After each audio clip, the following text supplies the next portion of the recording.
Oh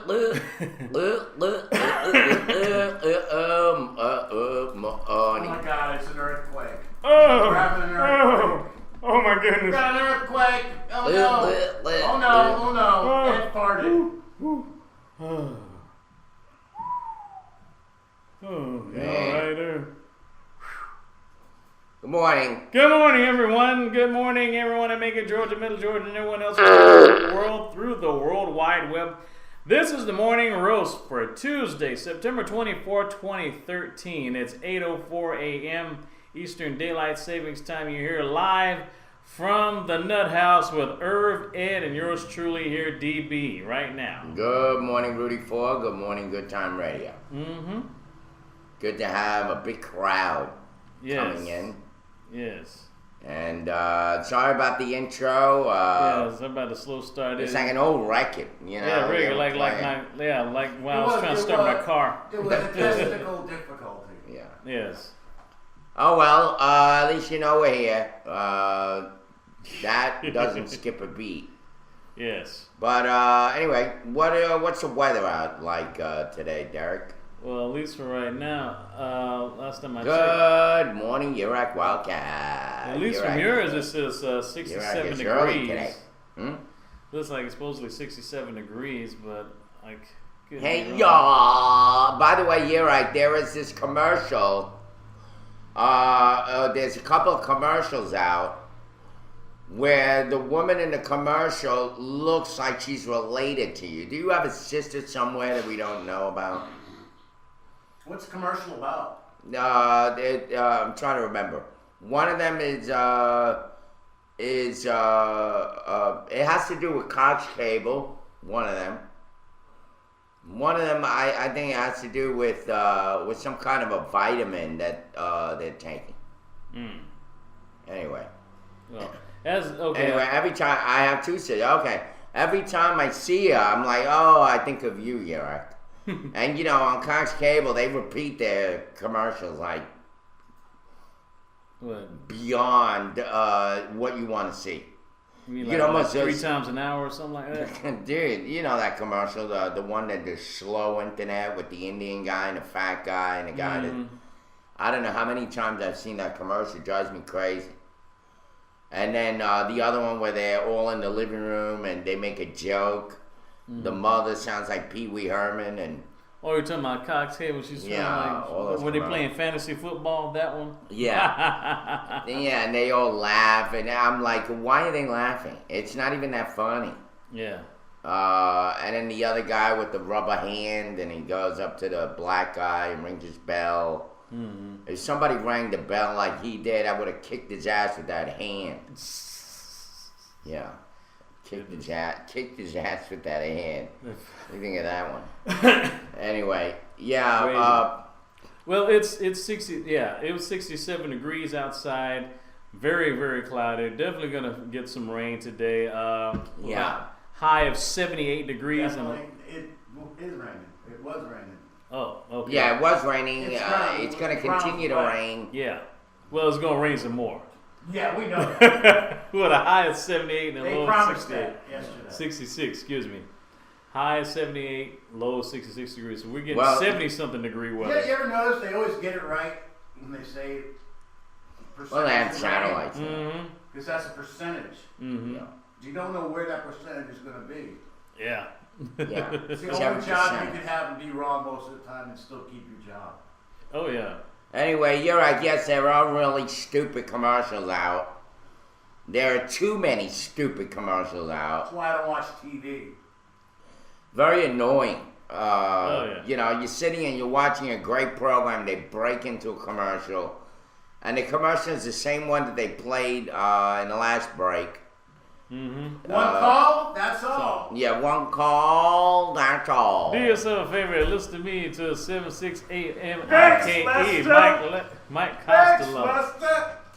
Lester Miller. Yeah, we got the most ever. As far as rain is concerned, Rudy. Actually, it's gotten so bad that you got almost 5 feet of rain so far. Yeah, I 60 know. inches of rain. I talked to my landlord about the tree that's hanging over that. that trailer house over here. Think it might like land here. And I told him, you know, we had so much rain, that tree's gonna come falling down on that freaking house. Mm-hmm. Well, guess what he did? He had Pedro climb the tree and cut it down, most of it. Okay. So if my landlord is concerned about it, you know there's a problem. Because he really don't give a shit. But I put the bug in his ear telling him that tree is literally, the whole freaking tree is bent over. It's got a rotted stump. And it's got so much foliage on it. Yeah. That if you get rain, now you're going to have a ton of water sitting on those leaves. Mm-hmm. It's still got leaves on it too. So he went and he cut it. He cut it up pretty bad. It looks horrible now, but at least it saves the old woman that's in there. I said, you're going to kill that old lady. Mm-hmm. I mean, she can't even walk now. What are you going to do now? True. That thing comes crashing down. So, good morning, Too Much. Yes, good morning, Too Much. DB looking very sporty today, yeah. He's, what did I say to you when you walked in? You're looking fly. You're looking fly. Yes. That means quite How did that come out? How did that come up? How did the terminology fly? You look fly. What's the root of that? I'm trying to say The word origin. Yeah, like flies and like flying high, like you're aiming high. Look. Yeah, he is a pretty fly. Pretty fly for a geeky For looking a roast black guy. Geeky roast guy. Yeah, he's pretty fly for a roast guy. I like that. Yeah. Well, anyway, so we got a lot of shit ass news again. Oh. Okay. We got a couple of characters, of course, going crazy. We got first. Let's talk a little bit about the Jones County man that was killed this morning. Oh yes. You guys may know. If I could find it, of course. Yeah, here it is. Man hit and run on Gray Highway this morning at 2:30 in the morning. Of course, they never get it right. In one newscaster, they say it was 2:30 in the morning. Oh, nice. And in this one, it says at 1:30 in the morning. So, who knows?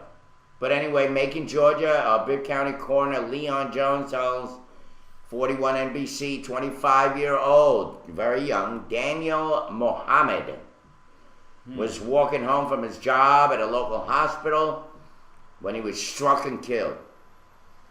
It happened near the Walmart on Gray Highway. For those of you that know the area, the Walmart takes up a huge swath over by Gray Highway. Gray Highway is a very, very busy. I don't even know if there's sidewalks on that place. You gotta walk like on the side of a street. Yeah, pretty much. Pretty much. I mean, there are no streets. Yeah, there are no sidewalks on there. There are no sidewalks. That's the thing about the city is like they don't have sidewalks here. That's why people don't know how to park. They don't have to parallel park here. They just throw their freaking car in some moat, in some grassy knoll area. They don't know how to park here. You got some of the worst drivers in Georgia. True. Every day they're killing somebody. They run people over here more than they do in New York. I need to correct you. It wasn't a hit and run. It was a 20-year-old girl. The girl stopped. Oh, okay. I didn't That's say why I. Yeah, I did. You said hit and run. You did say hit and run, but Let me see. I never go to 41 NBC. It's not even in the story. Where did I say hit and run? Well, it I'll was. play back a recording later. Yeah, I did. I didn't even say hit and run. I never said that. You said hit and run. I'm reading the story, Ed. I'm not making things up out of my head. Bibb County Coroner Leon Jones tells NBC 25-year-old Daniel Muhammad was walking home from his job in a local hospital. No, it was before you were reading the story. When he was struck and killed. All right, whatever. It wasn't a hit and run. It was. I know it wasn't. Yeah. The girl stopped. It happened near the Walmart and Gray Highway, folks. Where everybody walks in the road. The driver. No sidewalk. The driver of the 2006 Dodge Stratus that hit Muhammad did stop and call police. If he lets me finish the story, I would get it all out. Coroner Jones says he declared Muhammad dead around 1:30 a.m. Tuesday. Macon police is investigating the incident, and Coroner Jones is still trying to locate Muhammad's family. If you know him or have any information that can help his family, you have asked to call Bibb County Coroner's Office at 621-6314. They have a guy killed in an area that has no sidewalks, no ability for people to slow down. And besides that, even if there was sidewalks, and even if there was an ability for people to slow down, they're not going to do it. And they don't give a shit there's here. no street lights there. Oh, yeah. That's right. There's no street light. There's nothing. Yeah. Too much as Ed confused what you said with the hit and run porno site he was watching. Yeah, I'm sorry, Too Much. I was trying to look up that midget porn for you. Yeah. I can't find the midget porn. Thank for you, Too Much. See, I figured there was something going on. Yeah. You're too much. Well, speaking of porn, we had all these robbers of the X-Mart inmate that's been going on. Yes, but that's all inside job. It's No pun intended. No pun intended. But you would be surprised how seems like it's not just X-Mart that's been going through this stuff, at least from recent stories that I received from today. People are horny. Yeah, even from your Newshound, Ed. Yes, from your Newshound. Yes, Newshound. They might be related to X-Mart though. They could be part S-Mart. You never know. How are they making all that money? All right, go ahead, Al. Selling big fat dildos to desperate women. All right, so adult stores. Yes, it seems that adult stores have been robbed 13 times. Lucky 13. April. It says that police are searching for a suspect in more than a dozen robberies of an adult store's Metro Atlanta locations. Wow. It says the Star Enterprises stores have been robbed 13 times since April. I still think X-Mart is worse. Investigators believe one man. Can't even hear that. One man is behind the robberies, which stretched from Gwinnett to Rockdale counties. In Rockdale County, officials say he's considered the county's most wanted criminal. Surveillance video of one robbery obtained by WSB shows the suspect shooting his way into a store. Employee Toby Valeri said the man pointed a gun at him, and a woman in the store asked him to empty the cash drawer. Star Enterprise is offering a $5,000 reward for information leading to an arrest. Conyers police are offering separate rewards through Crime Stoppers. So there you go. Yeah, there you go. See, so basically he's been robbing people and dropping his load. Well, dropping some. What happened lead. to like robbing for food and robbing for? Now they're robbing what, sex toys? Yes. Well, no, they're getting the money. There's big money in sex toys. Yeah, well, that's true. Yeah, it seems like people are addicted to. A lot of your tax dollars are going to sex toys. Yeah. As write-offs. Yeah. Why people do that? Why do they have stores like that? Why can't they have like mail-in? Just mail-in. Why do you have to have a displays of penises and all that? Oh, do you think people like to put on stamps and stuff? Do you think people like getting brown bag packages all the time?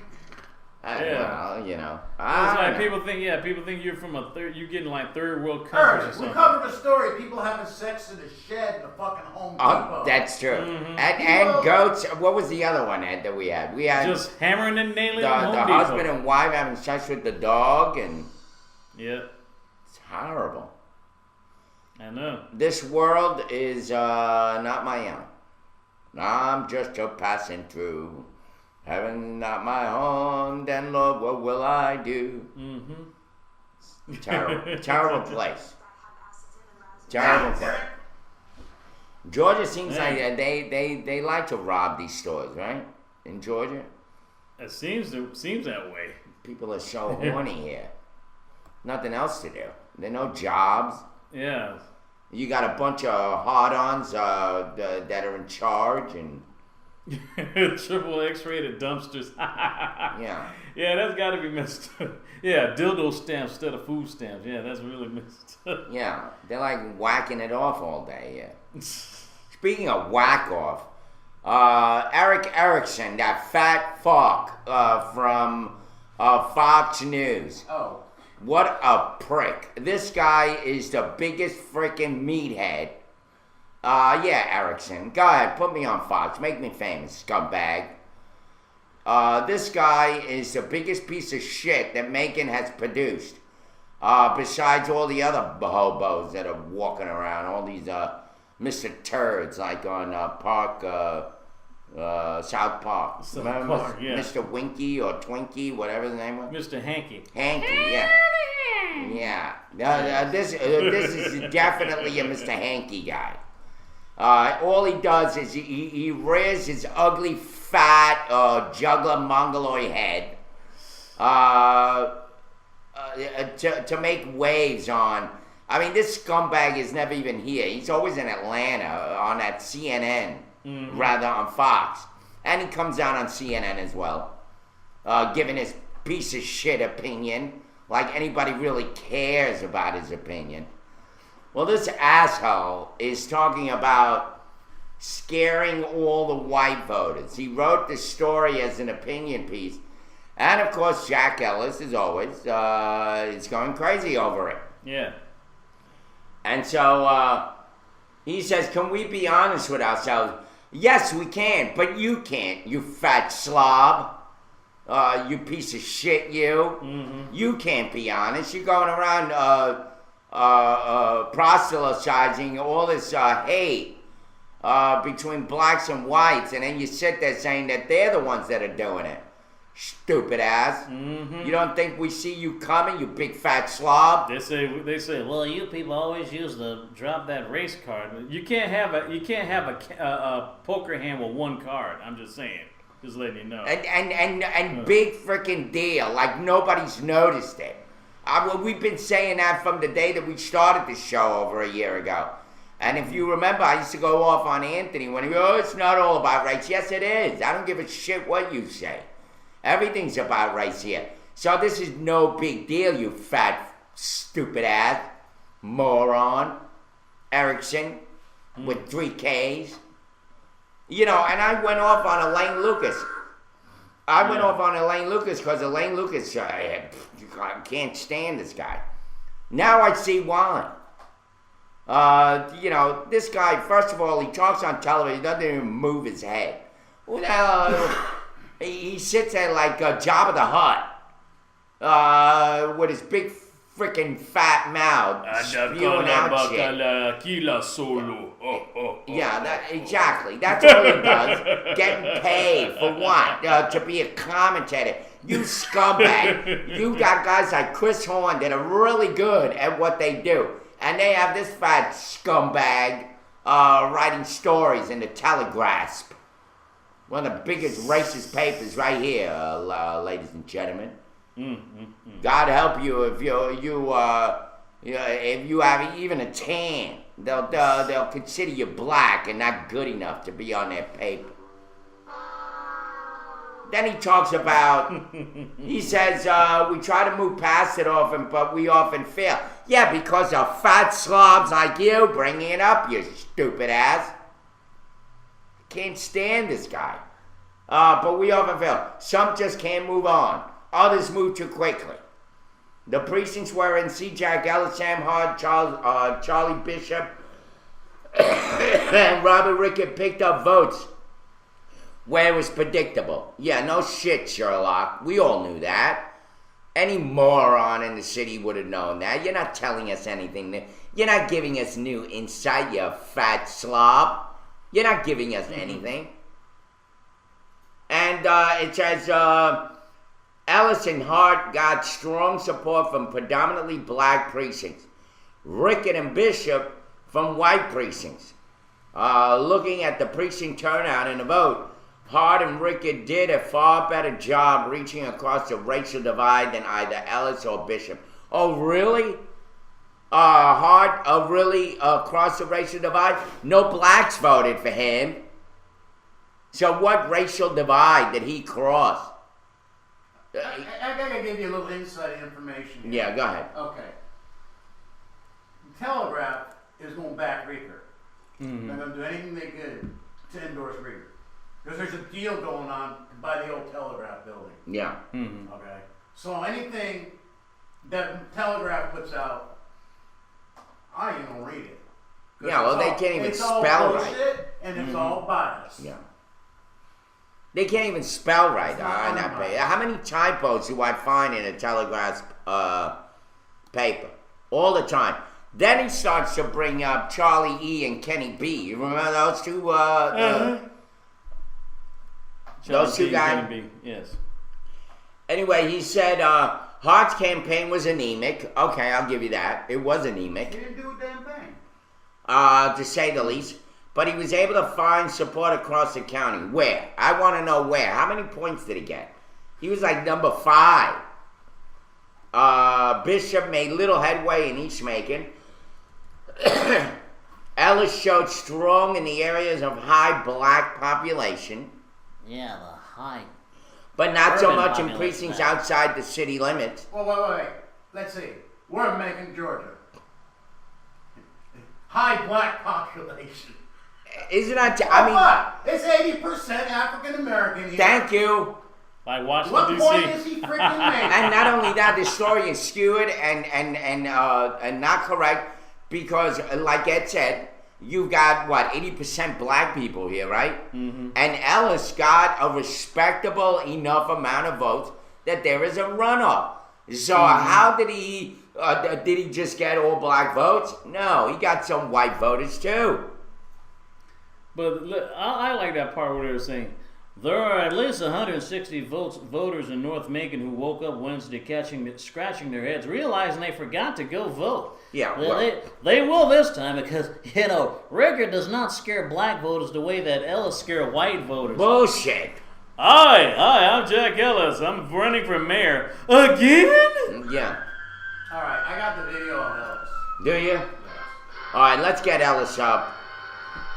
And This past bring Friday, this the up. Macon Telegraph saw fit to print a column by one of its columnists, and it's entitled "Scaring All." Underline the word all white people. My question is, who's scaring all white people? If you read this article, it's implying that, it's not only implying, it is saying that if I'm elected, white people, all white people should be afraid.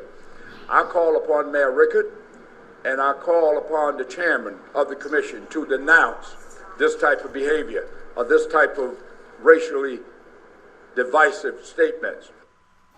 That's ridiculous. I agree. I agree with Mr. Ellis. Mm-hmm. I don't agree with him on much, but I agree with him on Well, that. we're supposed to have him on the show. He's supposed to get back with me. Wow. Yeah, he's gonna. By the Could you way, imagine that? yeah, we're gonna have Jack Ellis on the Oh show. my God, an articulate black guy in a suit. He's busy taking care of this shit right now. Yeah.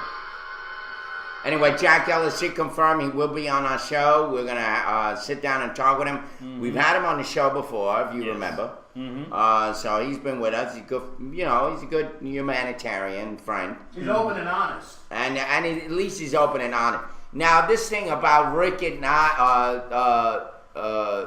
scaring black voters is bullshit. Because of Rickett, we've had a dysfunctional police department here, where he may be hands off like Pontius Pilate, washes his hands of everything. But believe me, his minions for a long time were causing a lot of havoc in our city. Mm-hmm. That's why we had the NAACP here. That's why we had this vote going the way it went.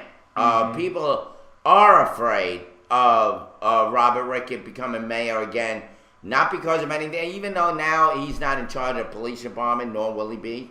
Mm-hmm. But all after January. Yeah, all the remnants of that is still gonna be waffled out.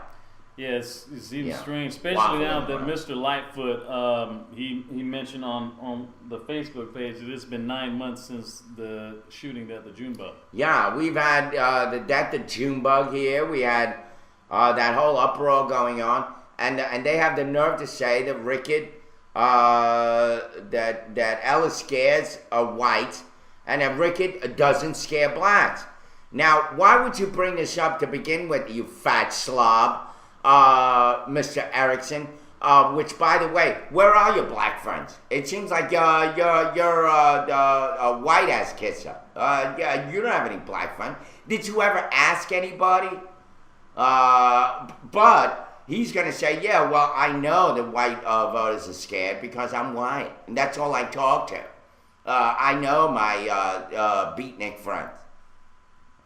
I know who they are. Eric Erickson needs to get out of politics.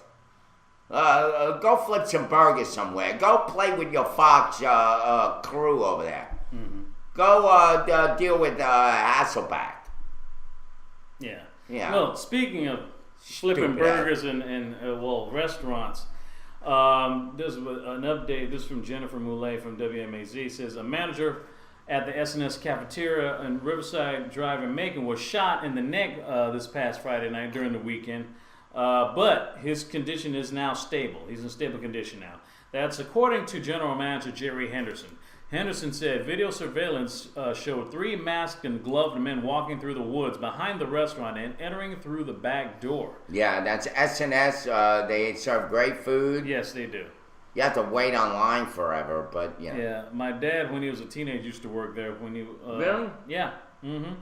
The robbers then forced the manager down on the ground and tried to get him to open the safe at the front of the door. Robbers were unable to get any money and they fled. Henderson said one of the robbers was injured. He says when he discharged his weapon, I think it also went through his hand or hit his hand, and maybe the hammer of the gun hit his hand because it was obvious there was blood all over it when he was running out of the building. Henderson believes that the robbers were familiar with the restaurant because they knew where to find the carryout bags. And police are looking for these 3 people in connection with the shooting.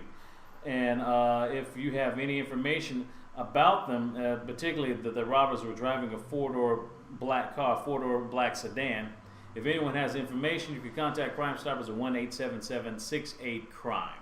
Speaking of crime, there's more on the way right here. A 53-year-old Macon man was charged.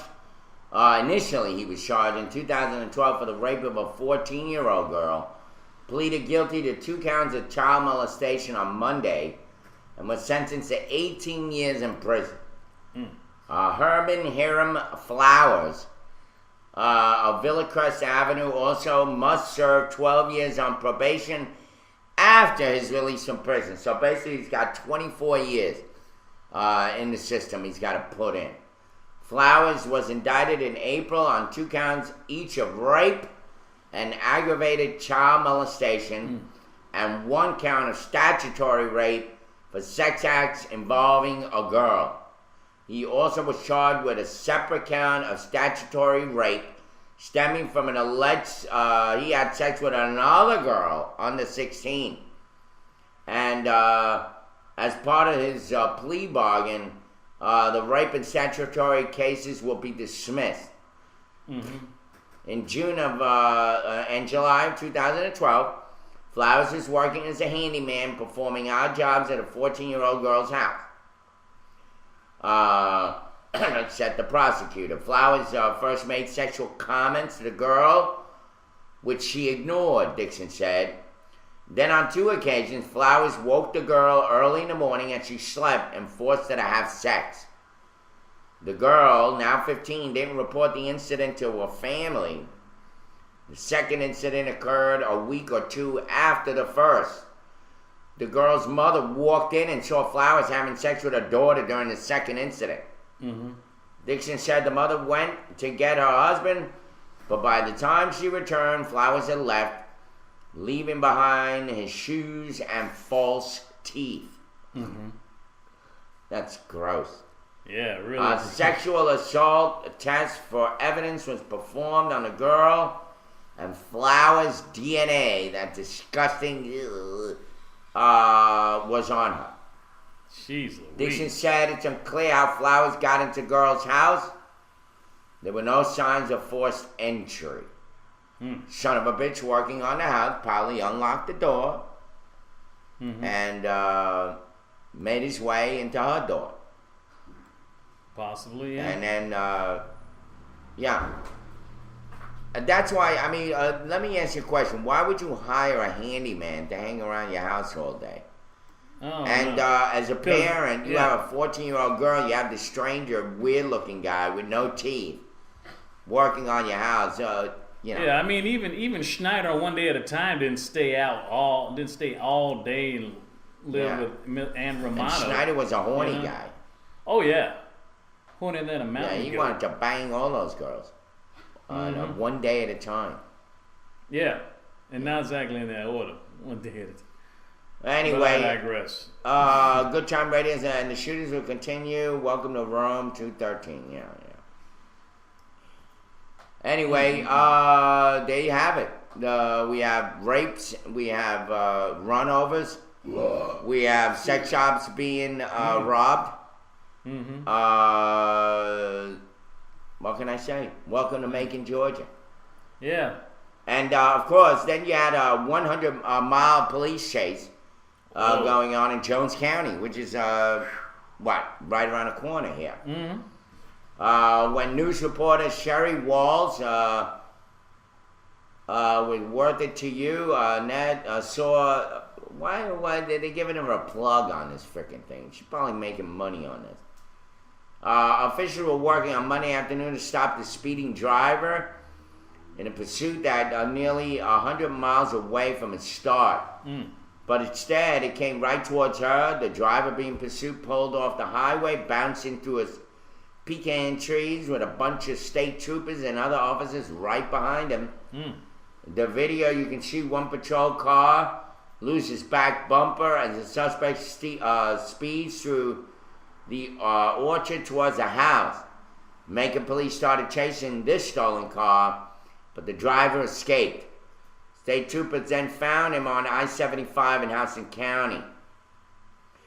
He saw it coming out of the rest area and reinitiated the pursuit at that time, recalled Trooper Mike Maynard. We pursued him south. He got off exit 97. That's when the chase came through Worth County, going south on Highway 33, right by Sherry Walls.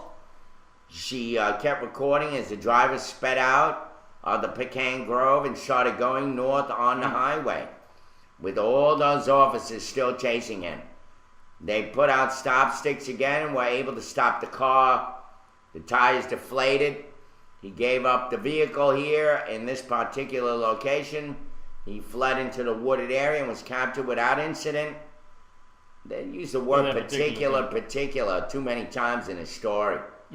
It's particularly annoying that they use the same word over and over again. Says the driver's name has not yet been released, but was taken to the Houston County Jail. Yeah. Okay. Yeah, in particular. Yeah. He's in the Houston County Jail. You got another story, Derek. Anyway, yes. It's a good thing he didn't run anybody over. Yeah, thank goodness. Thank goodness.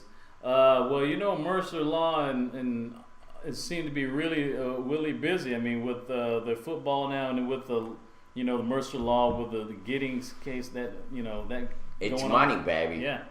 Mercer's making the money. The Definitely. only people making money in Macon, Georgia, is Mercer University. Pretty much, yes. It says that the Mercer panel is going to discuss the Trayvon Martin case as part of Mercer University's commemoration of the 50th anniversary of its integration this year. It says, quote unquote, the Trayvon Martin case and its meanings will be discussed by a panel on this Thursday, September 26th. Yeah, actually, I was invited campus. by Junebug's sister, Cheryl Davis. Yes.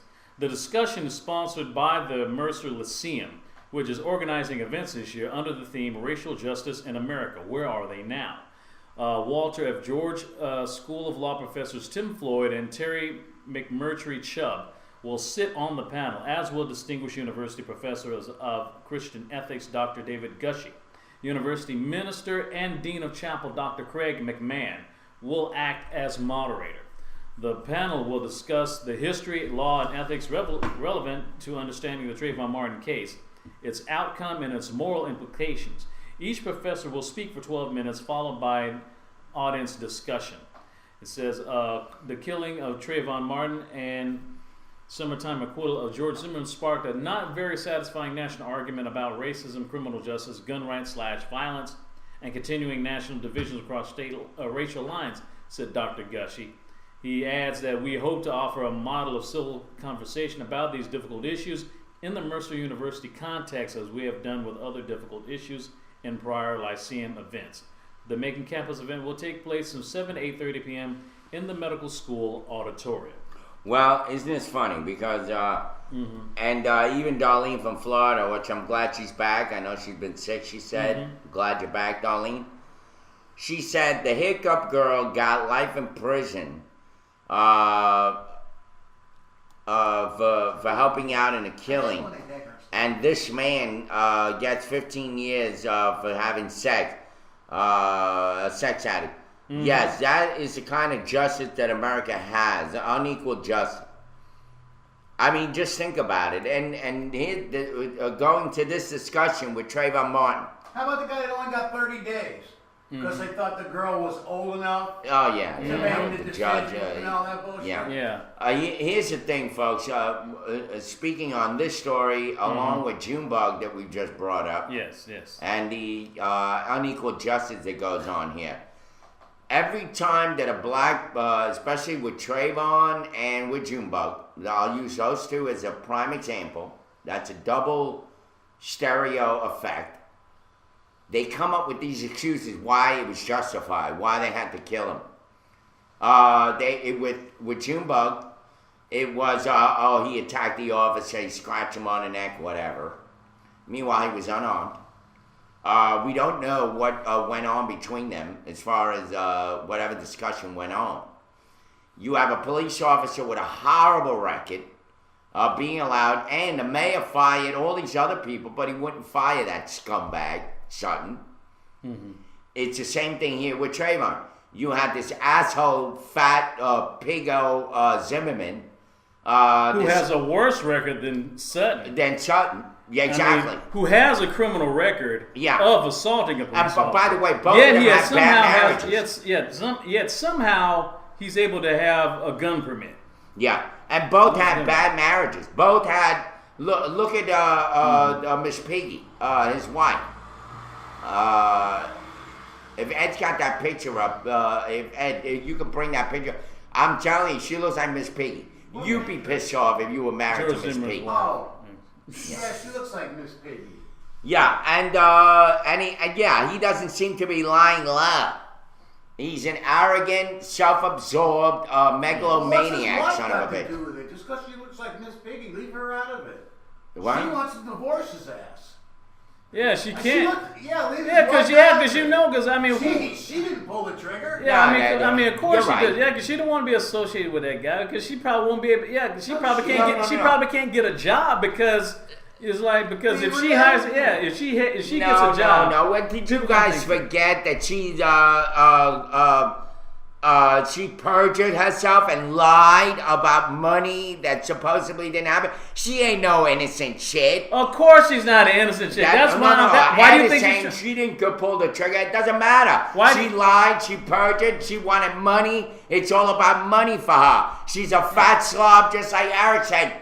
Which is why she's trying to get a divorce, Eric. Because she's trying to erase herself away from that guy because she knows any person that wants to hire her, as long as she's married to that scumbag, will think that he's in cahoots with him. She really cared when it came to the money and trying to lie that they were indigent, they were broke. She's waiting for the movie deal.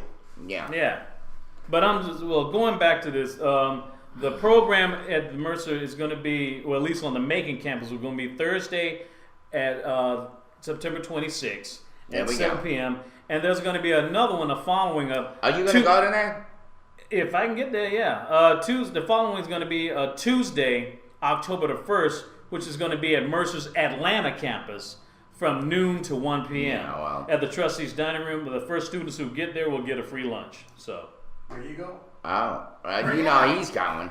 But that's in Atlanta though, Maybe not Al in will take you. Just tell him. See how they cheap they are? They don't get free lunch here. You have to go all the way to Atlanta. Yeah. They'll do like they did to you with the sample burger. It'll be a little shit like that. Yeah, that's simple. Anyway, so all I'm saying is between Zimmerman and his fat wife, Miss Piggy, there's no love lost here. Believe me. Both of them are pigs. Both of them Hello, are trouble. Kirby. Hello, Zimmy. Yeah, Huh. yeah. Oh, you have a beamer? What's green don't? smells like George Zimmerman. Well, Anyway, that should be interesting. bad. That should be an interesting discussion. And Work on the timing, buddy. Yeah, okay. we'll see what happens You with need to that. have a bunch of push buttons. Like it's gonna do anything. Mm-hmm. That whole discussion, what's it really gonna produce? Really? It's gonna piss people off again. It's gonna remove the scab to a wound that hasn't healed. Mm-hmm. That will probably never heal. And Compound on the wounds that already yeah. compound to all the racial wounds that's good, like all the way from the L.A. riots to the Rodney King beating, the shooting of Yusef Hawkins. yeah, until the mayoral election. The 4 girls that were killed in Alabama back in 1963, 50 years ago, Scottsboro boys, Emmett Till. I mean, the list goes on and on. Well, they ought to neuter some of these people. And speaking of which, they're going to be charging for neutering and spaying here. Oh. In order for you to adopt a dog, there's a new ordinance that's going to be coming out. And of course, there's only a video to this, but I may have it in another. Dogs, they're going to require. Oh, here we go. Anyway, it's going to be a mandate, an ordinance to mandate the spaying or neutering of most dogs and cats passed the Public Safety Committee of Macon City Council by a 3-2 vote on Monday. Committee Chairman Virgil Watkins and Councilman Fat Slob Henry Gibson were the 2 no votes. It's unlikely to come up for a full council vote in early October. The ordinance, sponsored by Councilwoman Nancy White, includes exemptions for breeding, service animals for the disabled, search and rescue animals, animals belonging to part-time residents, and a few others. Owners of any unaltered dog would have to buy a permit. Pets would also have to be tagged and microchipped. And violators could be fined up to $500. Assistant District Attorney Christine Helm. White sought unsuccessful to pass a similar ordinance in 2012. We are attempting to do so again for a multitude of reasons, White said. She said a local animal activist, Edwina Barnes. Where were you, Edwina, when I was at the City Hall? You didn't give a shit about showing up. Asked for it to be reconsidered before the city council and governments merge in January. White said the shelter can't hold all the abandoned animals it receives, and one-time spaying or neutering costs less than housing and often euthanizing homeless animals. It's not a panacea. Now that you said it's a panacea, it's probably a panacea. It's not going to solve all the problems, she said, but other areas have great success with mandatory spay neutering laws, and a century of rounding up strays in Macon hasn't worked. Gibson characterized the proposed requirement as adding more responsibility on poor people who want to own an animal. Several members of the community spoke for and against the ordinance. About 30 people showed up. This is why these screwed up laws passed. Nobody shows up, nobody cares, but yet they bitch and moan when these things occur. Everybody bitches and moans, but nobody does anything about it. Barnes said pet owners will have time to get their animals fixed. Council members got a list of 8 groups that perform low cost of free spaying and neutering, and that years of other efforts haven't cut the stray animal population. We've tried everything. A related ordinance by Councilman Tom Ellington to require spaying and neutering animals before they adopt it from a shelter. rather than accepting a promise to have it done later, Yeah. was withheld at Ellington's request. He said Macon-Bibb County Animal Welfare Director Sarah Tenen hasn't had a chance to read it, but he'll bring it back when she has. She hasn't even had time to read it. She sits in her office all day playing on Facebook. That's the problem. I wonder if she's a customer of Xmark. That's a good question. All right, so what do you think of this law? I don't know if it's going to be that good because now people are not going to adopt animals because they're not going to get fined $500. They're not going to pay for neutering costs. They're not going to do any of that. And I think it's better to have the shelter before you adopt, have in charge of all that. You cannot adopt this animal unless you spay and neuter it. Period. And we're going to do it for you. We're not going to wait on a promise for you to do it because it's not going to happen. Yeah. It's not going to happen. Too much says, we have that here too, only laws are passed and then the meetings for the public are announced at a later date. Oh, yeah. Yeah, that's what happens here. But here's the thing, too much. You know, without being, you know, overly on one side or the other, the problem is they do announce these meetings here, although some of them aren't, really. And a very few people show up anyway. It's just a problem here in Macon, Georgia. People do not get involved. This Darlene woman, I had a well-publicized press conference about my dog when I adopted that dog out of that shelter that Miss Sarah Tenen run, the one who hasn't read the ordinance that Ellington put out. She hasn't even read it. That woman gave me a dog racked with parvo. And I had a big press conference about it. It was all over the place. Nobody showed up. Yeah. None of these humane dog lovers, animal lovers, whatever, they didn't show. Even though they were all telling me they were going to show. A lot of them say, "Oh, we'll be there," you know, forcing numbers and all that bullshit. They were all walking their dog. I don't know what they were doing. They didn't show up. They didn't show up. So good that they passed it. Good that they passed it. No more adoption for people who can't afford spaying and neutering. No more. Because these dogs are banged like jackrabbits everywhere. Next thing you know, you got a litter of dogs running around. I had a puppy around here just the other day. I tried getting him and he ran off. God only knows. A little baby puppy like this. Newborn puppy. Yeah, and there's another dog that comes around. He's a beige dog. He bounces around here. You got about 10 dogs in this area, all running wild. Yeah. Nobody does shit about it. I mean, and it's a lot of these owners that just leave the dog in the yard and let him go. Yeah, I mean, I was actually almost, well, if I still had my car, I was almost actually compelled to actually get one of them, but I didn't want to like just take someone's dog, a puppy, you know, in case, you know, they were happening to be looking for them. But obviously, if they don't have a tag or anything like that, they probably just, hey, whoever gets them, I guess. That's it. Well, you're right, Rudy. I do scare dogs. Yeah, I do that. Yeah. Good times, and maybe they should try dildos for dogs. No, they have those in Florida. Yeah. Right, Darlene? Seems like everybody banging an animal comes from Florida. Jeez. What's up with that? I don't know. Speaking of banging or neutered or whatever, or it should be, even though it's probably way too late for this guy because he's already passed away. This guy, Samuel Delbert Whitney, passed away this last month, but whose funeral was held this past weekend, leaves behind a population of children that can make up a tiny village.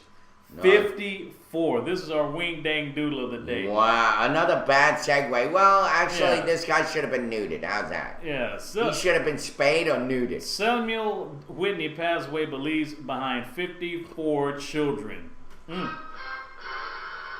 54 kids. Yes. And son of a Whitney- bitch doesn't even look like a handyman. How does he support all these rotten Well, kids? Whitney, who was 87 years old when he died, had children whose ages ranged from 69, wow, all the way down to 13. He fathered the youngest child when he was 74, What a horn dog. according to the Inquisitor. Whitney was described, he was 87 years old. My problem that I have is all these women banging that.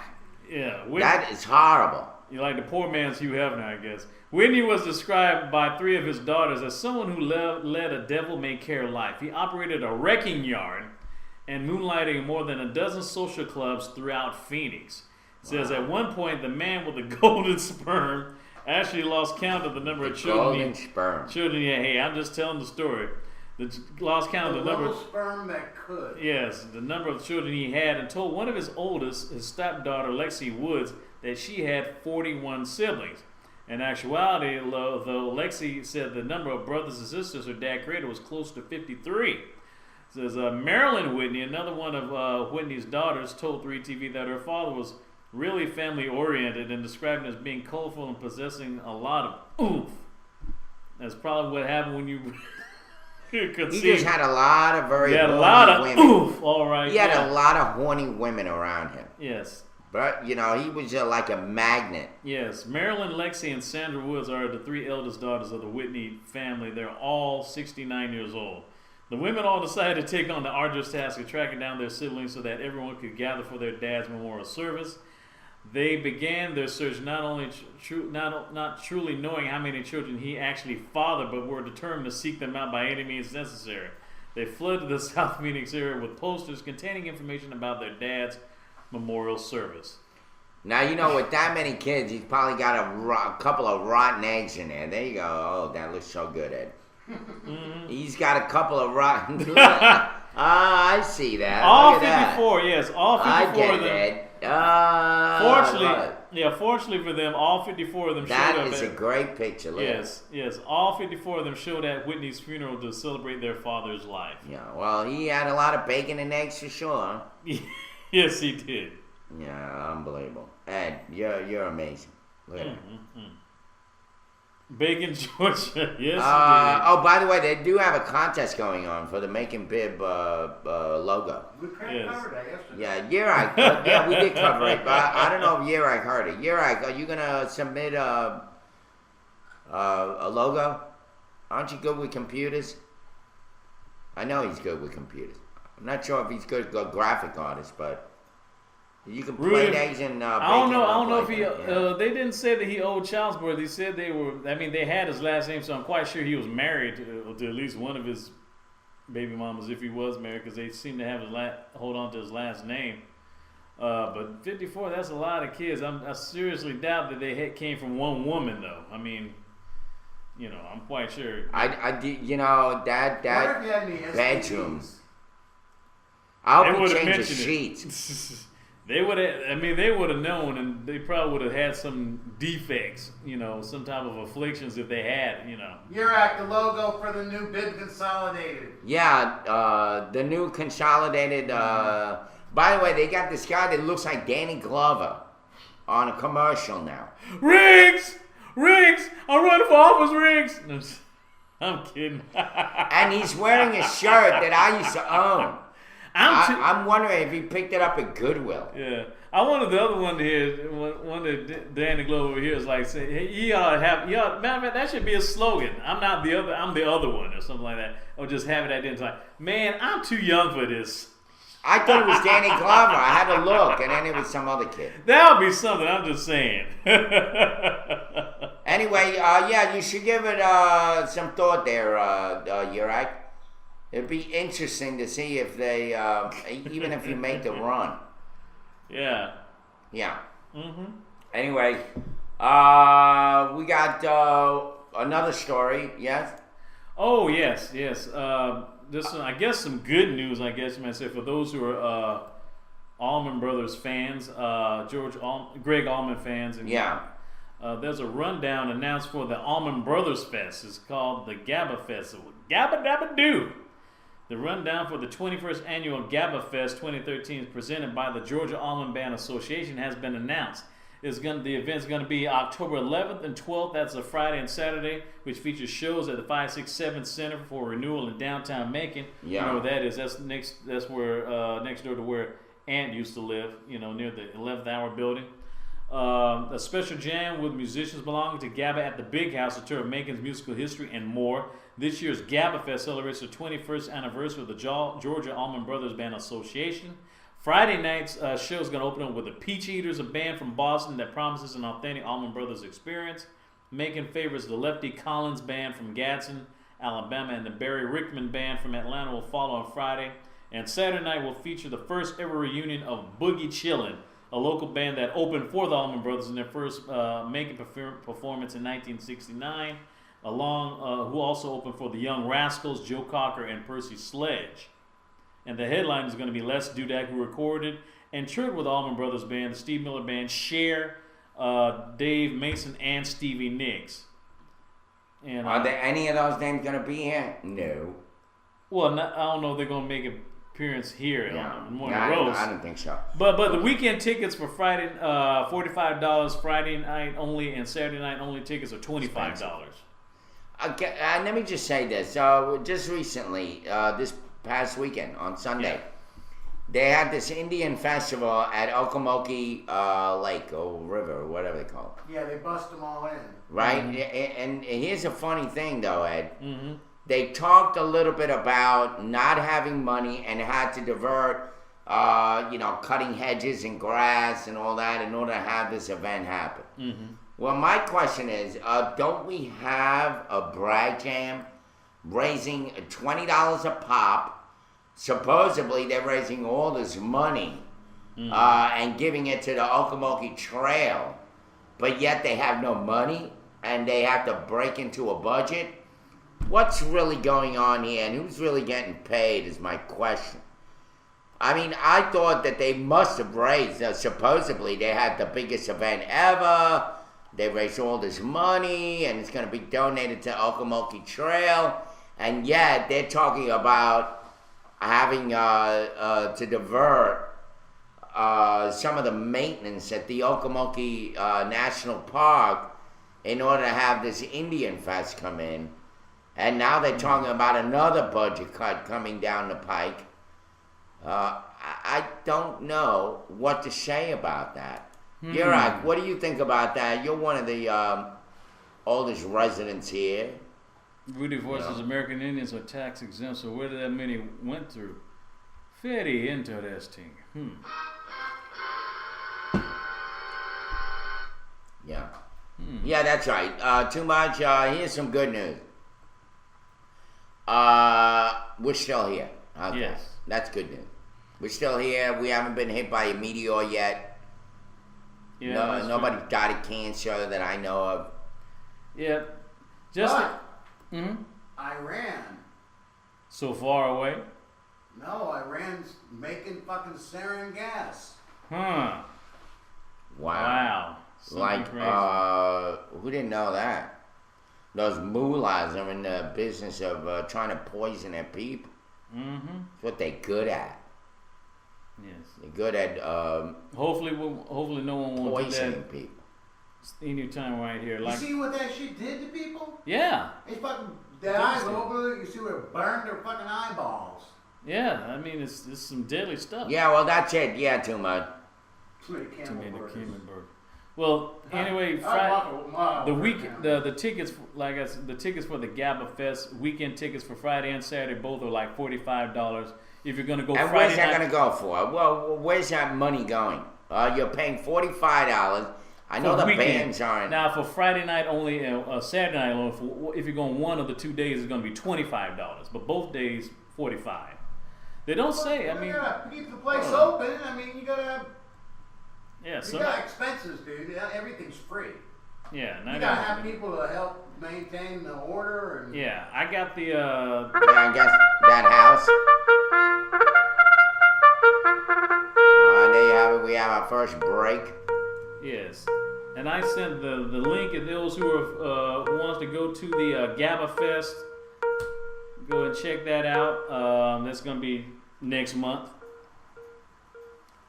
It's 9:03 a.m. Eastern Daylight Savings Time in Macon, Georgia. It's 67 degrees and showering here in Macon, Georgia. You're watching the Morning Roast live from the Nut House. And we'll pick up, Yurak, we'll pick up on your point when we come back. There you go. More Capitol Police. Man. Brutality. I got a gun, I got a badge. You do what I say. You're out of the box. Wow. Another megalomaniac. Mm-hmm. I don't get it. I don't know why they hire. I think they hire the more thuggish and the more mean son of a bitch you are. They say, perfect, you're a good cop. Come on. Well, they wanted, I guess, to be more aggressive toward people because the perps are becoming more and more aggressive. Yeah, well, that's their excuse. Whatever. Anyway, there you have it, folks. Welcome back. Welcome back. It's 9:12 a.m. Eastern Daylight Savings Time in Macon, Georgia. It's 66 degrees, cloudy with showers. It's still raining now as we speak. It's drizzling now, but it probably will continue throughout the day with a high of 78 degrees and a low of 66. You're watching the Morning Roast live from the Nut House with Irv, Ed, and DB here. Well, let me just say this. Oh yeah, see you later, Good Time Radio. Thanks for coming in. Thanks for coming, Good Time. By the way, you heard about the Rainbow Center. Mm-hmm. That is a center here in Macon, Georgia for people with HIV/AIDS, and they would live in that center. Mm-hmm. They would live in that place. I had a friend of mine send me a note on a message board on Facebook saying, why don't you talk about this because the money that they were getting was misappropriated. Well, that story somehow, I have no story to bring that up, to actually bring out those facts. I've looked and I don't see any story regarding that. But there is a story that at the end of this month, the Rainbow Center is closing. People coping with HIV/AIDS in Macon will soon have a new place to find help, though. Mm-hmm. And it is going to be by the River Edge Behavioral Health Center. And they will provide housing for 31 Central Georgians living with HIV/AIDS. Now, you talking about the Emory Highway one or the one all the way out by the prison? I'll tell you right it's the one now. out by the prison. Right now, 16 people are scheduled to move in once it opens a day before the Rainbow Center closes. 15 of those will be moving straight from the Rainbow Center to the River's Edge located off of Riverside Drive. Where is that? Riverside Drive? Yeah, because I know they're on Emory, aren't they? They're in Emory, and there's one all the way out by the prison where the rehab is. Maybe that's the the one. rehab and all the people from Central No, State. Riverside Drive. The Rainbow Center is closing because Executive Director Michael Leon missed a deadline for the grant application. What has been done, I cannot undo. Yeah, right. Because you were stupid, you didn't know how to write a freaking grant. Why the hell did they hire this guy to begin with? I don't know. Why would you hire a director that doesn't know anything about grants and you miss a deadline? I don't get it. Mm-hmm. He said, I can't do anything about it, but I can do something about the future. Yeah, like get another job. Yeah. Like go out and do something else, you stupid ass. And that's why my main focus, my main priority, my biggest push right now is moving forward. I can't live in the past, he says. He says he hopes to maintain the Rainbow Center buildings even after the funding runs out and return to a volunteer-based program. Okay. I just don't get it. Here's a guy, I saw that on the gram, was not written within enough time and lost $750,000. Yeah, well, there's a friend of mine, and you may know her, Yurak. Our friend Grace. Grace, that's the only name I'll give. Her name is Grace. She's very well known in Macon. She sent me an IM saying, Irv, you got to talk about this. They were taking the money, and God only knows what they were doing. Now, here's the thing. I saw that with my own two eyes. I was there trying to start a ministry there when I first got to Macon. That was one of the reasons why I came here. And the woman who was the director of that place, some girl walks into our office and says, I need $5. And the woman like opens up her drawer, pulls out money, and just hands her $5. I mean, I don't know what they were doing with the money, but it certainly wasn't going, or at least the perception was that they just give money for anybody that walks in that office. And then you have this guy, whoever was in charge, unable to, yes, you do know her, you're right. You have this guy now saying, I can't live in the past. Well, nobody's saying for you to live in the past, you stupid ass. But if you're not going to look at what you did and learn from the past, what future are you looking at? What? Run that place in the ground? Now he's going to be running it. So he's going to be there by himself. So now he gets his whole place to himself so that he can look important and run a place that has no people in it. Get him out of there. You know, don't even open up the office. Go home. You screwed up. You messed up a lot of people. You think that people with HIV/AIDS need this kind of freaking stress? Having a place that they were living in and a room that they were staying in and a place that they had the ability to get the help. Now all of a sudden undercut and they're thrown out on the street. Where you have River's Edge. And by the way, River's Edge is a mental health facility.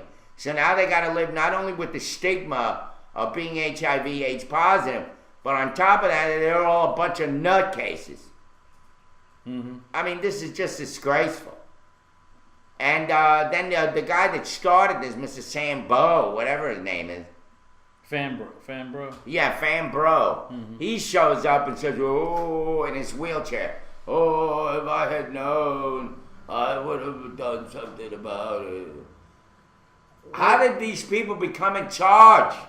But he was on there before. It's not like it's his first year. It's not like his first rodeo. I mean, he had to have known that the deadline was coming up, because he's been there. I mean, even when I was working at the station, he used to talk about AIDS awareness at the Rainbow Center. So he was there for a good at least 3, 4, 5 years. Yeah, and I agree, Yurak. It's gotten so bad. It was so bad that here I am. I'm willing to come in and give them classes. I'm willing to come in and give them a service on Sunday. I'm willing to go in and donate money, which I did, by the way, when I first got here. And they still didn't want to do anything. And then what they had was this group of people going in, and anybody's allowed to speak. So what happens? One guy gets up, and this is like a congregation. It looks like you're going to church, right? A room full of people. And the guy starts talking about all the times he was banging this one and doing this one and doing that one. And nobody was getting any kind of help. All it was a bitching session about how pissed off they are that they have HIV/AIDS, even though they were banging like that old man with the 69 children. I mean, I said, what's the therapeutic effect of this shit? What does this produce? It's just a waste of money. All it was a hot sheets hotel. That's all it was. And when Fambro had it, yeah, he may have run it better. But remember, the fish rots from the head down. Whatever foundation you set, obviously they were following suit. So here they're taking all this money and they're really not helping anybody out. All they're doing is housing a bunch of people that really are just having a place to crash other than jail. It's ridiculous. And this is why, God doesn't like ugly. So, goodbye. He put amnesia on this fat slob that was running it. And said, you know what? You're going to miss your deadline. No more money for you freaking thief. Who the hell knows what he was doing with the money? Oh, no. Maybe it was the people who were messing around with these farms and stuff that's going on somewhere near Atlanta. Who knows? Yeah. Yeah. Speaking of some wild animals, can you believe this? This is wild boars, wild pigs roam the streets and scare people near Atlanta. This is in Lithonia, Georgia. Yeah, there you go. Right here. And they'll have plenty of bacon to go around. Yeah. So You shoot those sons of bitches and cut them up and make bacon. Man, you're making me hungry. Got a lot of homeless people. Some parents say they fear sending their children to the school bus in an Atlanta suburb where wild boars roam the streets. Says Tanisha, I guess this happened early this morning. Tanisha Danner tells WSB that the giant hogs chased their children back into the house. Residents say that 4 boars were wandering through the neighborhood and rummaging through trash in the Lithonian subdivision in DeKalb County. The Atlanta station, which reports that one boar was as tall as the man's waist, aired video of the animals hanging around the subdivision. Neighbors said that they notified DeKalb County Police and Animal Control authorities. Police said they plan to contact the Georgia Department of Natural Resources. Wow. Some wild boars about as big as or at least as tall as Axel roaming the streets. Can you believe that? Some wild pigs. I know, and they got the horns and everything. They're like scary Tusk, looking. yeah. They got the little tusks. Mm-hmm. All these pigs are running around. Yeah. Mm-hmm. Well, we got them here in Macon, Georgia, but they don't have tusks. Yeah, they don't. They Got don't a have bunch those. of pigs running around here loose. Get them all together and get rid of them and make some bacon out of it. By the way, this is something on your league, and you might as well go into sports right after that. Okay, that's But the Georgia Church makes way for Falcons' new stadium. all right. Okay. And the Atlanta Church congregation has voted to accept, I would have too, $19.5 million offer to relocate to so the Atlanta Falcons can build a new stadium downtown. Friendship Baptist Church, boy, you talk about friendship now. Oh, They yeah. got $19.5 million, folks. Yeah, you be really That friendly. is one rich bitch church. And That's the truth. and I bet you the ministers are going to be driving around in new, not going to be no Fiat. It'll probably be, Yeah. what do you think it'll be? Probably some nice Lexuses, nice little. They're all going to be BMWs. running pretty, all the bling bling and all that shit. Big crosses with a lot of diamonds on it and all that. Crosses. Anyway, Friendship Baptist church members voted Sunday to accept the offer for their land south of the Georgia Dome.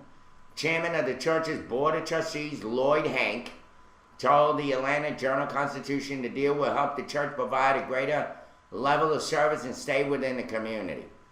Earlier this week, the congregation at nearby Mount Vernon Baptist Church voted to accept the city's offer of $14.5 million. The churches were each in the path of the franchise planned $1 billion retractable roof stadium. The team hopes to open the new facility for 2017 season and demolish the roughly 21-year-old Georgia Dome. It's only 21 years old. Yeah, I mean, it's not like it's rickety. I mean, it's a beautiful place if you ever went to see not just a NFL game, but just any type of event. I mean, they usually have that Georgia Dome open for like Georgia high school playoffs during the state championships. It's and those who know what I'm talking about, they usually show the state championships football games at the Georgia Dome, usually on GPB Channel 8. If you're really a hardcore fans of football, particularly high school football, it's a real joy to see youth doing stuff instead of getting into trouble. And it seems like it's well to do over nothing. I mean, I understand they want to have a big place and get the real estate from the church, but it's not like it's falling apart. It's not like the buildings like downtown. Not only that, this bogus claim that now they can help out their people and then this and that, whatever. This is exactly what happened with Rainbow Center. They're there to help people out, but they don't help anybody out. They don't help anybody out. Yurek just said it. You said just to say when I was in business here, I had a business here in Macon, Georgia.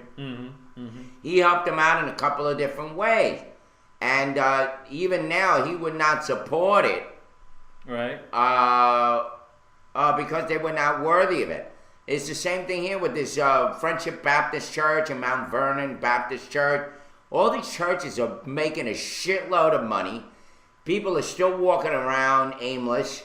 I don't see any kind of real impact on the community other than having a pretty building, Right. that you go to, and they spend all this money on the building. Meanwhile, they got, what do?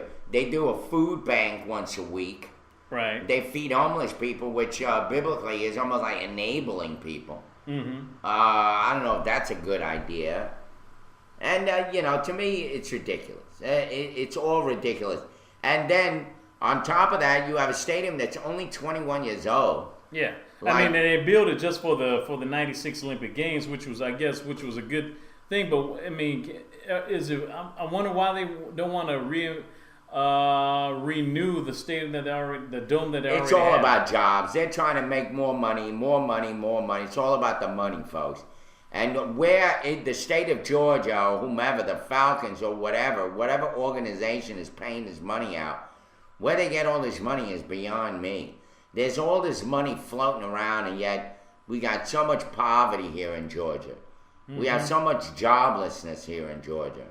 We have so many other issues, but yet they could spend $14.5 million in one end, 19.5 in another. Yeah. I don't get it. I don't get it.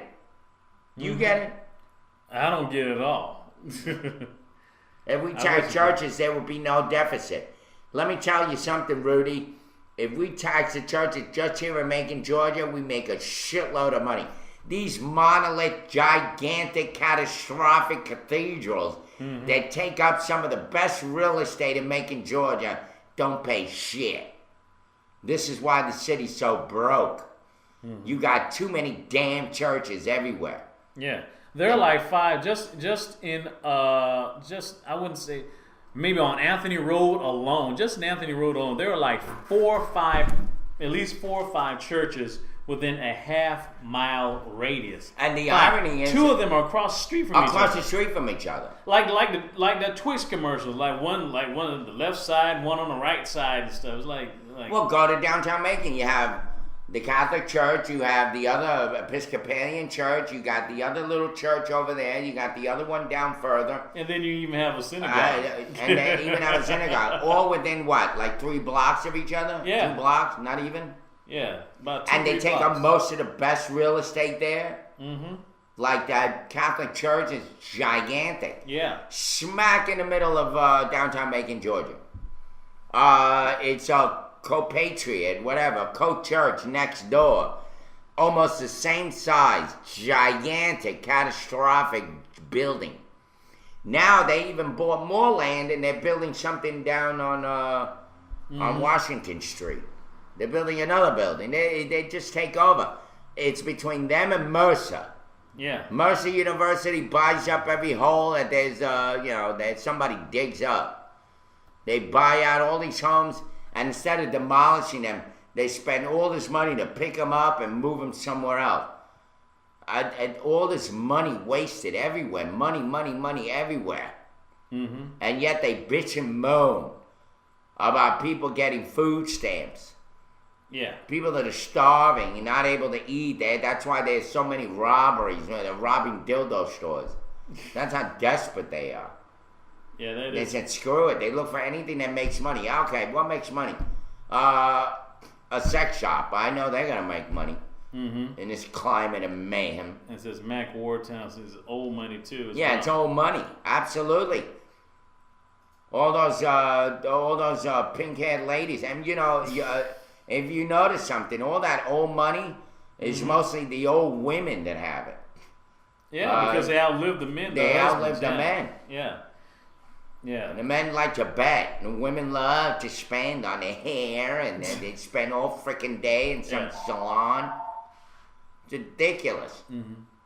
Absolutely outrageous. Yeah. Dig a hole, We you're got a right. call? Okay. Yes, we have a call. Yeah, hey. Don't you hate that? Hello? Don't you Oh. hate that? Yeah. Don't you hate that, folks? Mm-hmm. People Someone call called me, up. hang up. Give it a 4 rings. Yeah. That's what I'm saying. Well, since we got into that, about the Falcons thing, I guess I'll go into sports. I had some stories. Making like Peyton Usher rushed for 154 yards on 12 carries to lead Mercer to a 43-0 non-conference win over Berry College this past Saturday. Usher, the Patriot Football League's leading rusher, got most of his yards on a 65-yard touchdown run early in the second quarter to put the Bears ahead 21-0. They are currently now 3-0 in their conference. They're 3-0, and their Mercer accumulated 513 total yards, with 379 coming from the ground attack.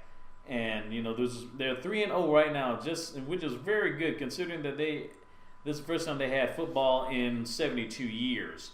On the pro football side, those who were checking out Monday Night Football last night, Peyton Manning of the Denver Broncos helped beat the Raiders 37-21 last Wow, night. that's a big ass game. That's one of the biggest. Yeah, I mean, the Raiders and the Oakland Raiders and the Denver Broncos. That's got to be the most biggest rivalry in the history of the NFL. And matter of fact, there are probably more games between the Denver Broncos and the Oakland Raiders that's been seen more than any other rivalry. Two teams on Monday Night Football. That's a proven fact. That's a proven fact. Yeah, as I meanwhile, said, they'll probably hang out and then hang out in bars together and bang all these women and Yes. all these football players. They all seem to have mental problems. Yes. See, basically, they rolled over.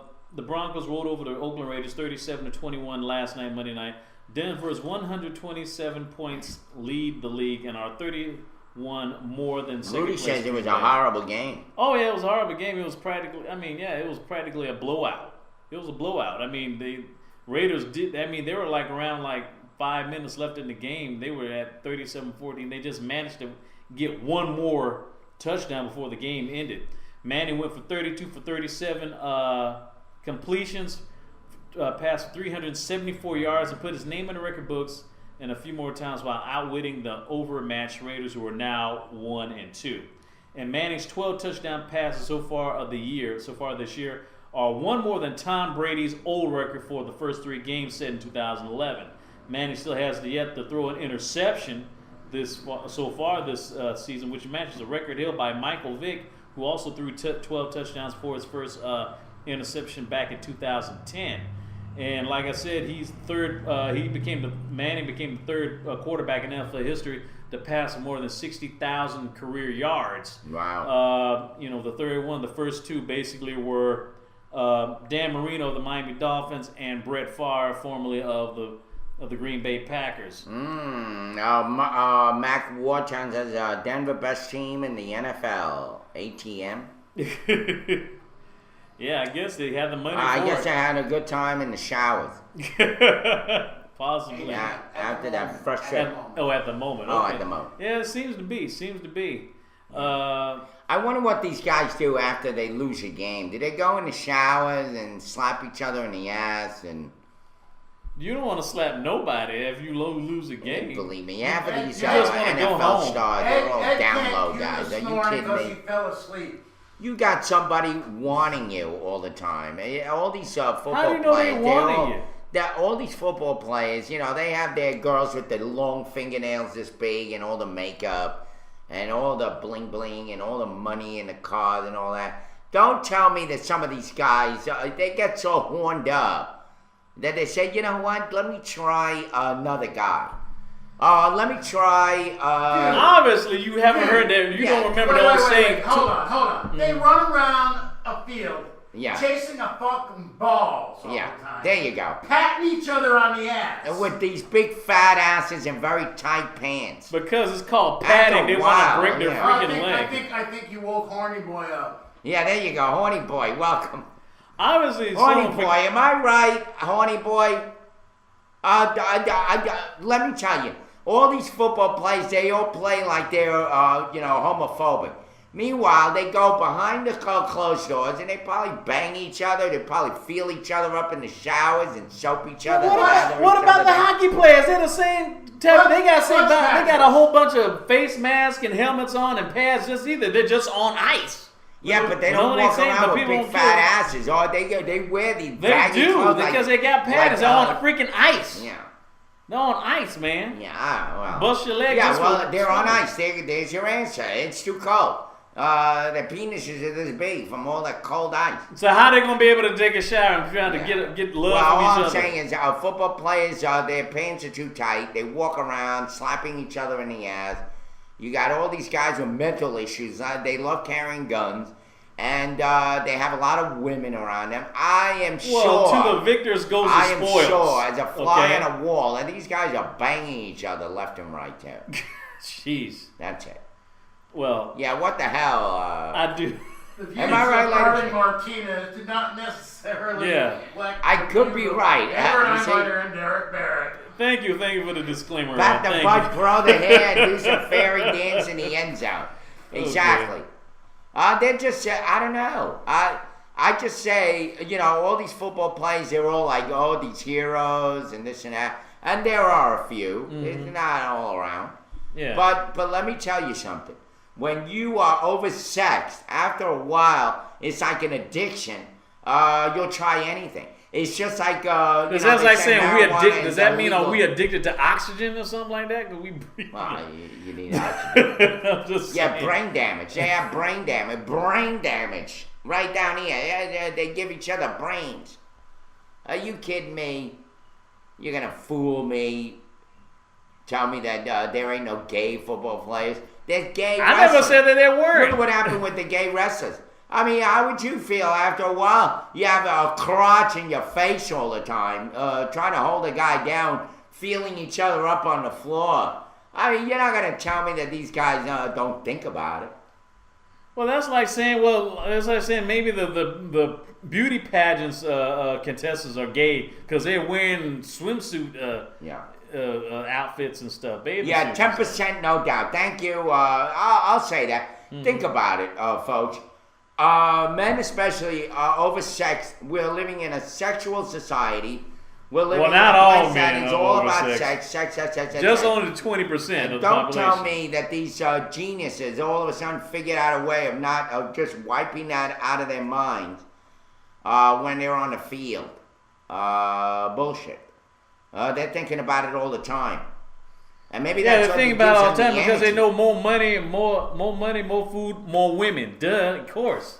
Yeah. Of course they're going to do that. 'Cause that's why they're trying to play, so they can get some Exactly, you're too much, especially when they have their hands between the legs of a quarterback in the center. money. Yeah, they go, snapping the ball. Those two. Yeah, of course. I know they have sex running through their head. Yeah, maybe the quarterback and the center, but I don't know about the wide receiver and the tight end. Okay. Even though, So that's game, symbolic.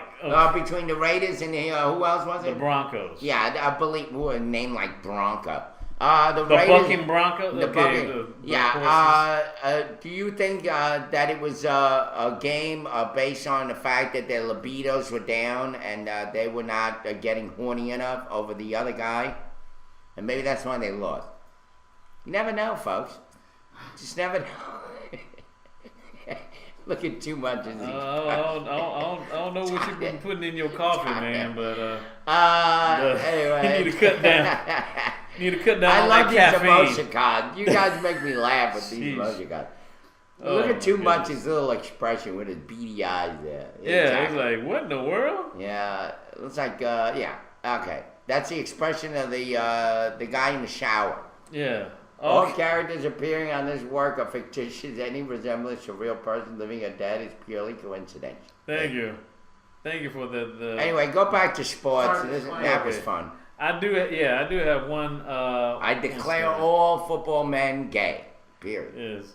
Well, actually, two of them. Like Dick Buttkiss? I didn't give a Yeah, I bet don't you even- his name was like Sam Schwartz. But he I had don't to even- change his name to Dick Butkus. Yeah, or Joe Theismann, but that's a whole lot. That's a totally Yeah, different story. Theismann. He's Yeah. gone He over- broke his thigh when he No, got no, snapped. No, he was attracted to men's thighs. Exactly. Joe the Thighs Man. Yeah. And then one day LT was caught his eye, then all of a sudden like, bam, not today. Broke Yeah, his there's leg Donnie in 3 Curry. different Donnie places. Curry. So, hey, Donnie, give me a little bit of talk here. Don't you think that there are a lot of gay football players out there that are all in the closet? Nobody's saying anything, but they enjoy going to work so that they can look at those big fat jelly butts of their teammates and slap them, have their hands near areas that they shouldn't have in. Get away with it. There are some gay basketball players, baseball players, gay professional wrestlers, which you don't consider real sports, but still. Look, here I put up the little sign from the Saints. Yes. XOXO. The Saints. Oh, I love it. How do you guys put out these emotion cards? I don't even know how to use that shit. But you guys are great. Thank you. I need to learn how myself. Matter of fact, speaking of which, Yeah. there's some stuff going on in Minnesota. Just before, like I said, Minnesota is going to have a game against Pittsburgh Steelers in London, England next week, next Sunday. Yeah. But guess what? There's some stuff going on. There's a Viking owner faced $84 million fine in New Jersey case.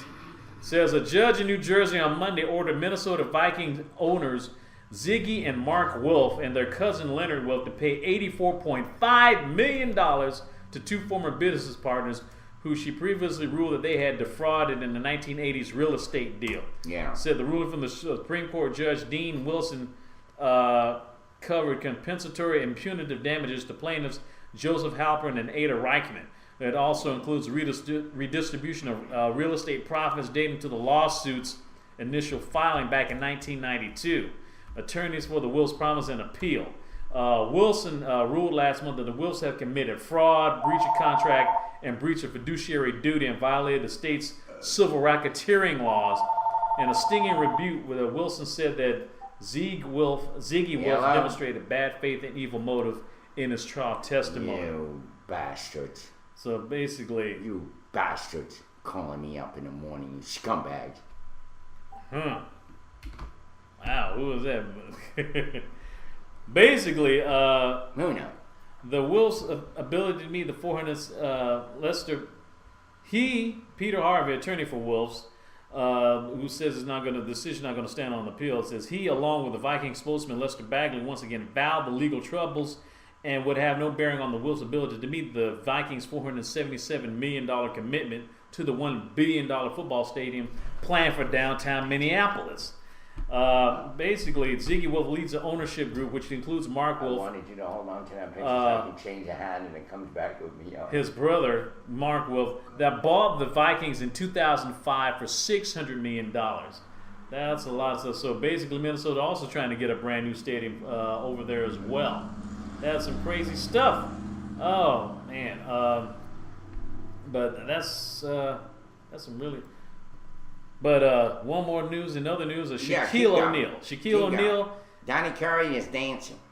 I was trying to get another story. Yes, Shaquille O'Neal is joining the Kings ownership group. It seems former NBA player Shaquille O'Neal may be part owner of the hockey team, the LA Kings. It's this larger-than-life figure that teased and tormented the Sacramento Kings for so long is now the biggest name to join the franchise's new ownership group. The Kings announced Monday that Shaquille O'Neal has acquired a minority take in the team under new owner Vivek Ranadive. The Kings will introduce the 4-time NBA champion at a news conference later today in Sacramento.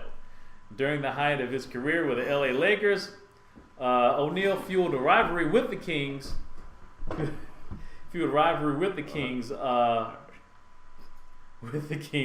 With his play on the court and personality off of it. Actually, my mistake. It's not the LA Kings, the hockey team. It's the Sacramento Kings. Excuse me. O'Neal handed Sacramento its biggest blow by rallying the Lakers from a 3-2 deficit to win the 2002 Western Conference Finals, which is still a sore spot for Kings fans. The 7'1" center even labeled the franchise the Sacramento Queens and even accused fan favorite Vlade Divac, who referred to as she at one point, of flopping. O'Neal, now 41, has worked with an analyst for TNT for the last 2 seasons. Sports commentator. So he's going to go from NBA player to sports commentator to owner, part owner of a team. Well, good for Crazy. him. He gets to slap all those people around now. He And I can get walk paid in the to do it. shower anytime he wants now. Oh yeah, I mean he's 7'1". How many people gonna talk back to a 7'1" dude? I mean, I'm just saying. That's all we have for sports. There you Congratulations, go. Donnie Shaq. Curry, I love your little icon there. You're flying Donnie Curry head on Superman. Yes. Yeah. That's Anyway, good. the truth will set you free, Obama. Whatever. Ah, DS Photo Guy is here. Oh, you got your Oh, computer yeah. back. That's great. And I'm glad that you got subsequent replacement, whatever that is. Hey, did you try that? Did Good that to have work you for back, buddy. I gave him something to download. Anyway, it's always good to have DS Photo Guy. It's not the same without him. Mm-hmm. Between him and Yurak, those are 2 of the best friends that we have right here on the Morning Rush, folks. Personal friends. Yes, DS Photo Guy, you missed some wing dang doodles, man. Yeah, you missed all the talk about it, slapping the butts of football players. Yeah. And how Still a lot of them important. are homos. And also there was this 87-year-old guy who just passed away last month, and he had 54 kids, and basically his 3 oldest kids basically had to call all their other siblings to come to his funeral. The oldest one was 69 years old, and the youngest one was 13. So he basically sired that child when he was 74. So he still had some golden sperm, as the news reporter called it. So. Oh, by the way, Yurak, last night I was going through a lot of my papers in the my little office outside, and I ran into the card that you gave me. Maybe on the next break I'll bring it out. I'll show during the time when I was in the hospital and everybody was trying to do Derek held up the fort for about 8 days by himself on the Morning Roast. And during that time, and I found the card, and I was touched. Yeah. He touched me. He put his... Oh, no. I got something for DS to tap. Oh, yes. But, Speaking yeah, of- DS, how's the tap doing? Tap that. Yeah, I'll tap that. I love when he says that. Speaking of tapping something, guess who I saw on Arsenio Hall? I mean, Arsenio Hall. no, well, yeah, besides it. I mean, he had a wow, but There's DS's infamous Keg, yeah. beer keg. talking about tapping that. That's almost exactly what it looks like. Yes. He's got a whole setup, though. It's really cool. And here's Irv tapping it. Yep. Yeah. What the hell is that? You know, I have to admit, I have some of the weirdest expressions. Yes. Well, yeah. Well, Nick Cannon was on Arsenio, but speaking of someone wanting to tap something, the current Miss America was also on the show. Yes. Miss New York from Syracuse, Miss Nina Davaluri. Oh, please. God. Yeah, Miss Davalera, he dives into that, Indian woman, whatever. The woman's fine. What can you? I mean, what can you say, man? I mean, my goodness. I mean, anything Indian is fine for you. What? Maybe if it was an Indian football player, you'd be horny over this football guy. Who knows? Anyway, Well, go ahead. the Senadores, they're not Indian. They're not Indian. I mean, I just Maybe like. says I tap that. I just like beautiful women. Period. Regardless. Oh, of their Michelle nationality. Stacy's on. Hey, baby. Yeah. She's in I here just with the like big guns. beautiful. I just like beautiful ones, regardless of your nation. By the way, Michelle, we miss you, baby. Yeah, we missed you. You need to come back. And Rocco, that scumbag, has already been banned, so he's not even around. You need to stay with it.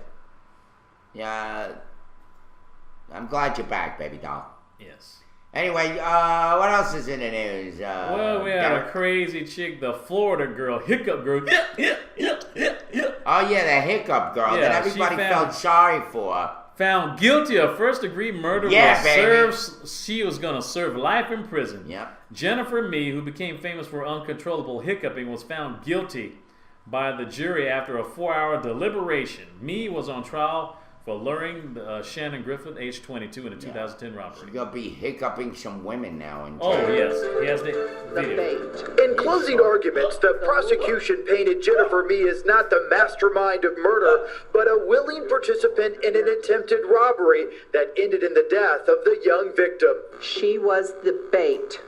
She was the bait that lured Shannon Griffin to a back alley that was dark where two of her cohorts waited. But the defense argued that evidence proving Mee's involvement simply wasn't there. What witnesses do you have? What documents that show that Jennifer Mee, not someone else, that Jennifer Mee had a conscious intent that a robbery be done? The jury spent around 4 hours deliberating before finally coming back with a verdict of guilty. Found you guilty of murder in the first degree, Miss Mee. I will adjudicate you guilty and sentence you to life in prison without parole. Is there anything at all that you want to say at all? Not right now at this time, thank you. Mee's mother had only tears leaving the courtroom. The mother of victim Shannon Griffin, emotional as well. We are still grieving, and we just wanted it to be about him. No one's ever expressed their concern about him. An emotional evening all the way around. As we said, it took the jury just about 4 hours to convict Jennifer Mee on this first-degree murder charge. As you heard the judge say, she was convicted and sentenced to life without the possibility of parole. Thanks, Greta. Now to an interview you will only see here. Raleigh Chance is a retired Navy lieutenant wrongfully named by CBS and There you go. There's the Hiccup Girl. Hiccup Girl found guilty of murder. Yes. Yeah, she was before this stuff happened. She appeared on several TV shows, and she was on the Today Show one time, hugged by a fellow guest and country music star Keith Urban. She tried home remedies and consulted medical specialists until she was on the one show, and they had to get a hypnotist and acupuncturist until the hiccups finally stopped on their own, though not for good. Obviously, maybe the hiccups gave into a life of crime or something. Oh well. Oh, okay. I was a little bit worried. I'm the sneeze guy. The hiccups. That's kind of crazy. Oh well, who knows? Mm-hmm. Yeah, the Hiccup Girl is a monster. Yeah. And she tried a fellatio therapy. Fellatio. Oh my goodness. Here's the thing: when they showed the story on her hiccuping and all that, like people were feeling sorry for her. I wasn't. It was like annoying. Like who the hell wants a person like that around? But she thought she was gonna. It's like, go in the room, damn it! Get out of here! Get out! I mean, what do they think? They think because she set up some dude to get shot in the alley someplace that she was gonna like get let off or something. Like, give me all your money. You know, I mean, come on. She gonna be saying that now. All those women, and not only you think about it. Why don't you just like? There's so many remedies for that. You hold your breath for a while. Mm-hmm. Breathe through a paper bag. Meanwhile, she got this big butterface. Maybe you're just eating too much. You ever hiccup after you eat? Sometimes. It happens. You burp, you can hiccup. Like, get out of here. Go away. Give me some shot for that hiccup. Drink some water. Yes. Everybody's supposed to be, poor baby, she's got hiccups. Yeah. Who gives a shit? I got people with no legs that I know. Yeah. I got other people with no arm, no eyes, you got blind people who got cancer and stuff. People with cancer, people with like real issues. That's a fat little bitch with hiccups.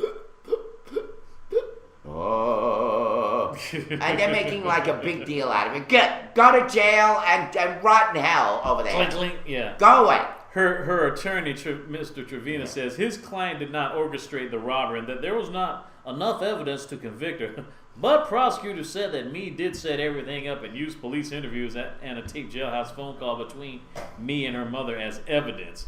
During the call, she told her mother that she did not pull the trigger of the gun that killed Griffin, but she was charged with murder. Well, So yeah, she the basically hiccup set it girl up. just needs to hold her breath and keep holding it. Right, Donnie? That's exactly right. Just keep holding it. Yeah. Now you're going to spend life in jail without the possibility of parole. Yes. There is no hiccup in your sentence. No doubt. No doubt about it.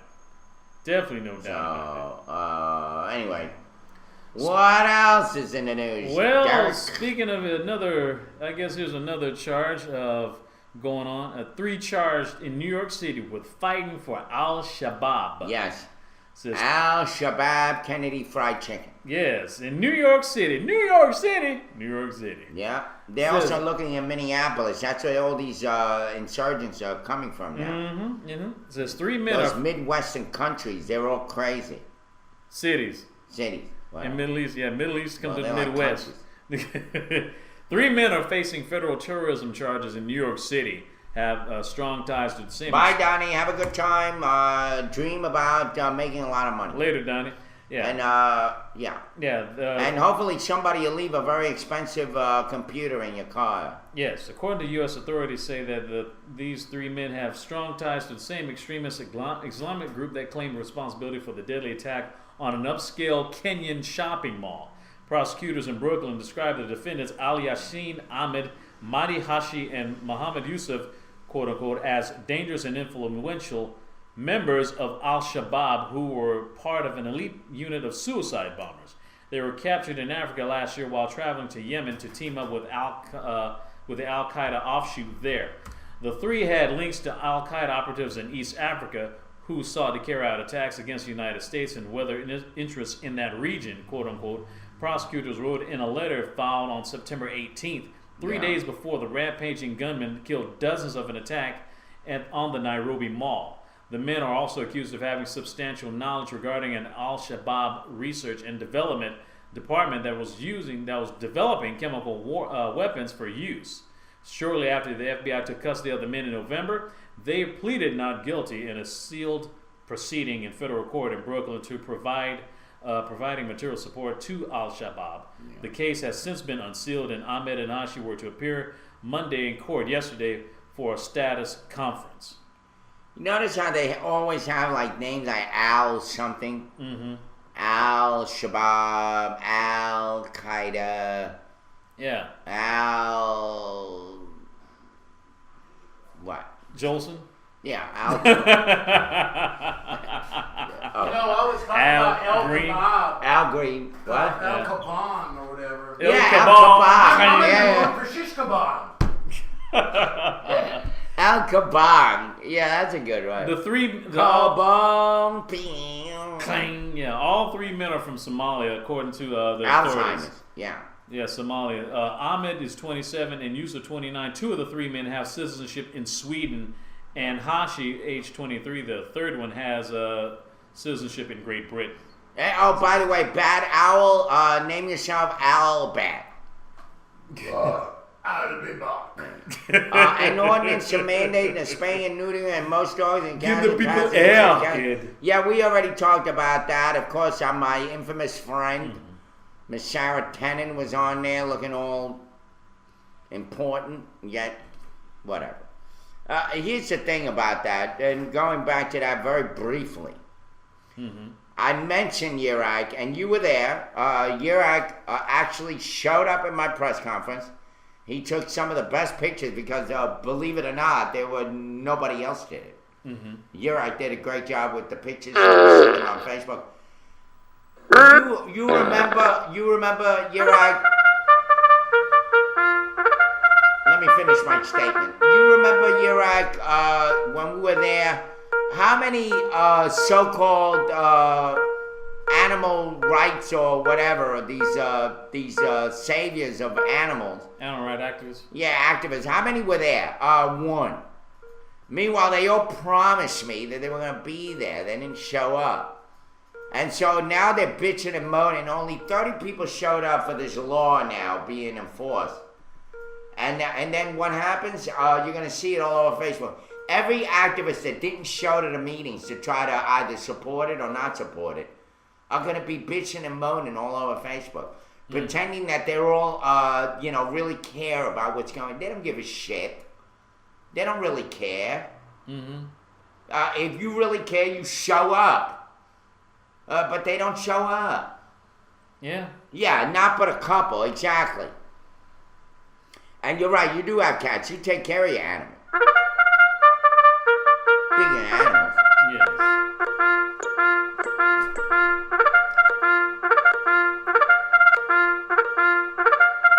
Could you imagine that happening in a race?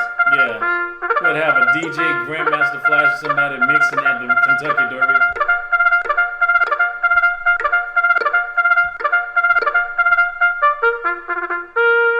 Nothing like it. Yes. There you go. It's 10:02 a.m. in Macon, Georgia. It's 66 degrees outside and cloudy with some showers. And later on today, as they continue, high is going to be 78 with a low of 66 degrees. You're watching the Morning Roast live from the Nut House. Don't go anywhere. We got the last leg going here. We'll be back. Well, shoot, that's going to put Facebook out of business. Possibly. Don't talk to people you don't know in the real world.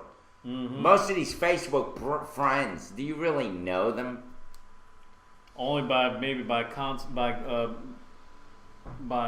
acquaintances or something like that. People that you know they're usually a friend of a person. Yeah. Yeah, I don't know. I mean, a third of mine would usually I'm either related to them. Or I went to school with them. Yeah. That depends. Well, my infamous friend and former mayoral candidate, Anthony B. Harris, Mr. Anarchist, writes in today's Facebook, at the end of this week, this page goes back to Heather. I thank her for letting me use it during my mayoral run. If I post something, I will sign it in my usual fashion. At the end of the year, I will leave Facebook forever.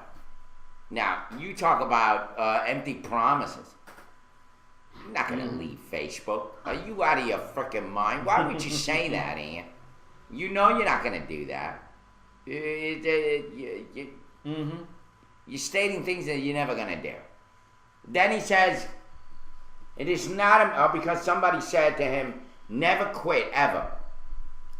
And he said, it's not a matter of quitting. Heather will still have her page. I just think that it is a time waster and many times borders on the ridiculous.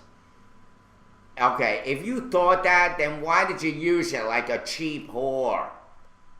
Why were you on there writing these long manifestos and wasting a lot of time? So I think this is ridiculous. It's ridiculous. And he says, because of it, we have lost the art of face-to-face conversation and actual socializing. Nobody wants to get near you, Anthony. That's a problem. There is no face-to-face. By the way, Anthony B. Harris is one of my dearest best friends. But, like he says, he tells it like it is. He says, I want to return to a simpler time. And then I wrote, and let's face it, Facebook is here to stay. You ain't gonna go nowhere, so enjoy the time you wasted, which seems to me like it's produced some results. Besides, how else are you gonna vent? You love the medium, have used it to your advantage, and made history. Why give it up? In other words, stop giving me empty pride. I'm going to leave Facebook forever. Bullshit. You're going to go nowhere. You're going to be using your wife's Facebook. As always, writing these long-winded manifestos. You're never going to go. It's an empty promise. You tell me you're not a politician, you sound like one. Well, all these empty promises. I'm going to leave, I quit. I'm not going to... No, you're not. You masturbate on Facebook. You love Facebook. You need it. You're going to be a very lonely man if you don't have it. Some of these people don't know who Rocco is. You believe that shit? I know. Oh, I'm glad. I always remember when Michelle Stacy said, "It's better to stand on the street."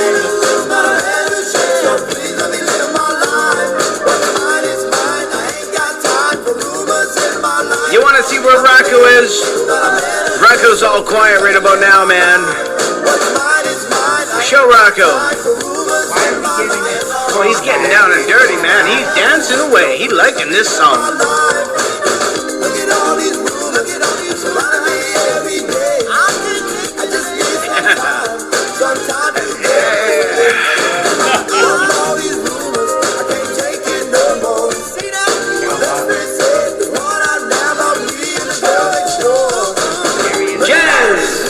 The abstract truth. Oh my God. There you go. There's your Rocco. Whatever. Yes, it is. I guess There Michelle it is. Stacy said it best. It's better to stand on the street in a thong than to run for mayor. That's a good use of time right there. See, that's why this show is so good, because it's spontaneous. Yes. Yes. Yeah, why waste time? He said, talking about Rocco. Isn't that what he wants? Thank you, Lady K. I agree. AKA Coco. Anyway, Rocco Coco. we were talking about Anthony, who's another megalomaniac. Bill Bobber. Loves the attention. But anyway, Anthony, you're not going to leave Facebook. Stop lying. Stop posting that shit. You're only... you're only bullshitting here. You love the medium. I mean, he sits there for hours writing these long-winded shit, and he loves putting the pictures up, and pictures of him, and pictures of some paperwork that's antique, and it'd be like, it's almost like, somebody who's like addicted to cocaine saying, I'm gonna quit. I'm gonna quit. You never quit. Wow. You always go back to it. It's like an alcoholic saying, I'm going to quit being alcoholic. Well, first, you have to try not being an alcoholic. Michelle says, with friends like Herb, LOL, run, Ant. Yeah. Oh, by the way, ATT says, I almost had an erection yesterday. Monday Night Football on TV. I bet you're looking at those tight butts that those big muscular guys have. Yeah, you forget, what about the cheerleaders? Cheerleaders on there too.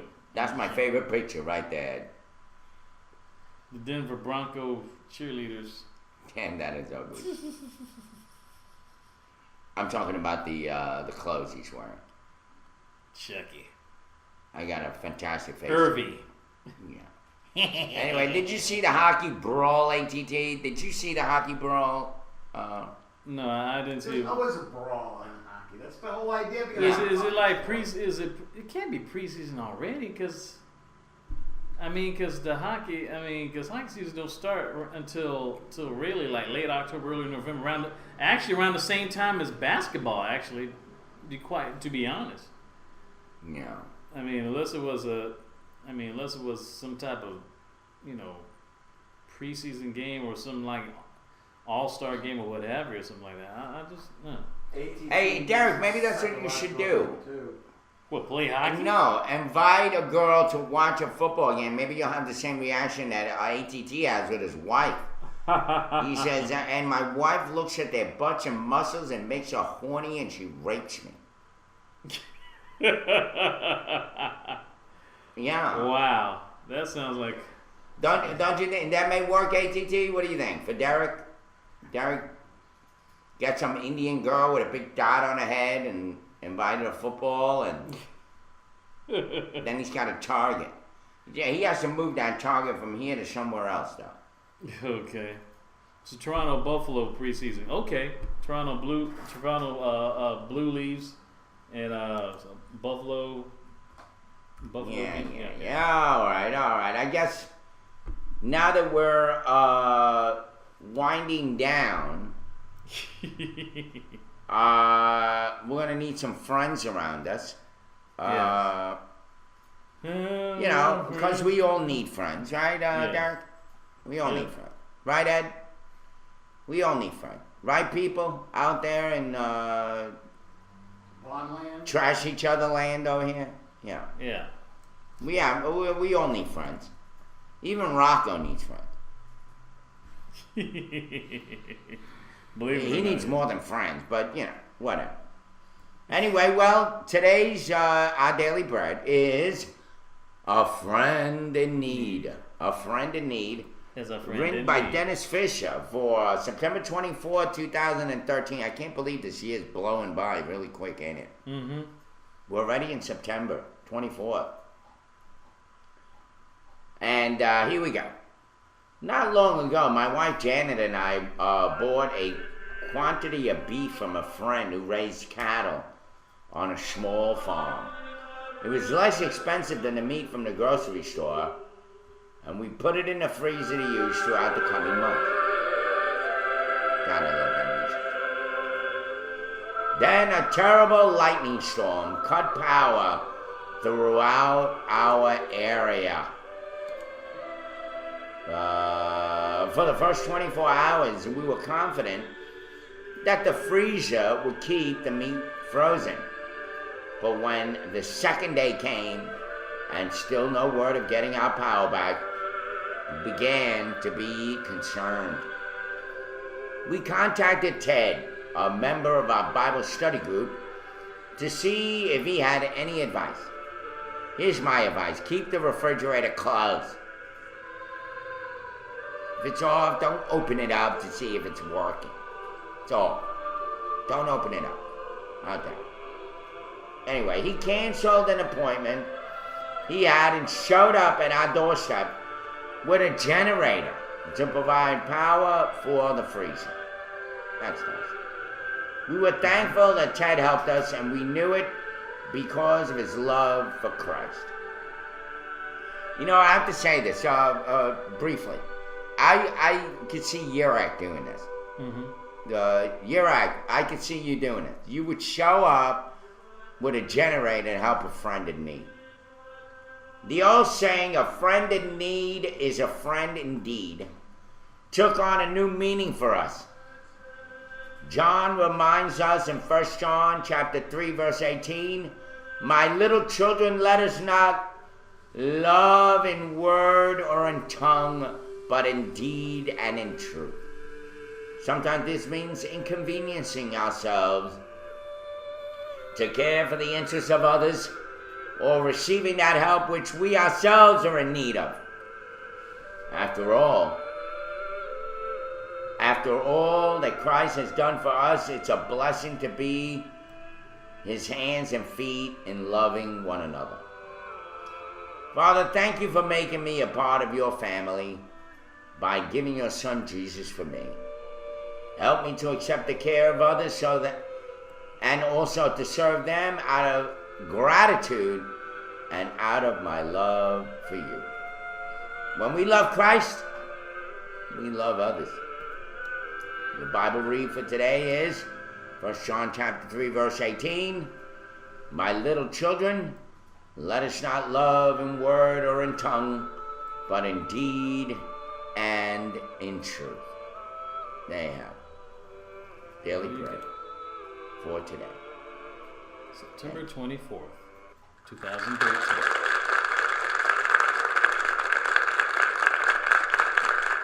That's the bacon being fried in Atlanta. Those hogs that are running around. Thank you.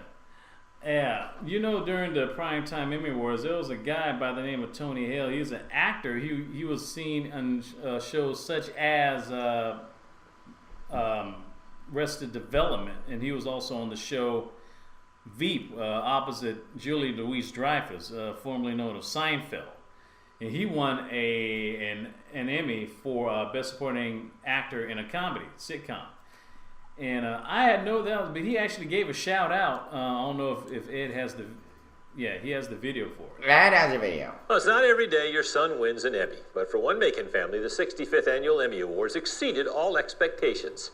Anita O met with the Hale family today to get their reaction to an awards ceremony they'll never forget. For Mike and Rita Hale of North Macon, Sunday night didn't go as usual. Mike and I literally jumped out of the chairs and bopped each other on the head because we just ran around the house like crazy people. That's because their youngest son, Tony Hale, picked up an Emmy for Outstanding Supporting Actor in a Comedy Series.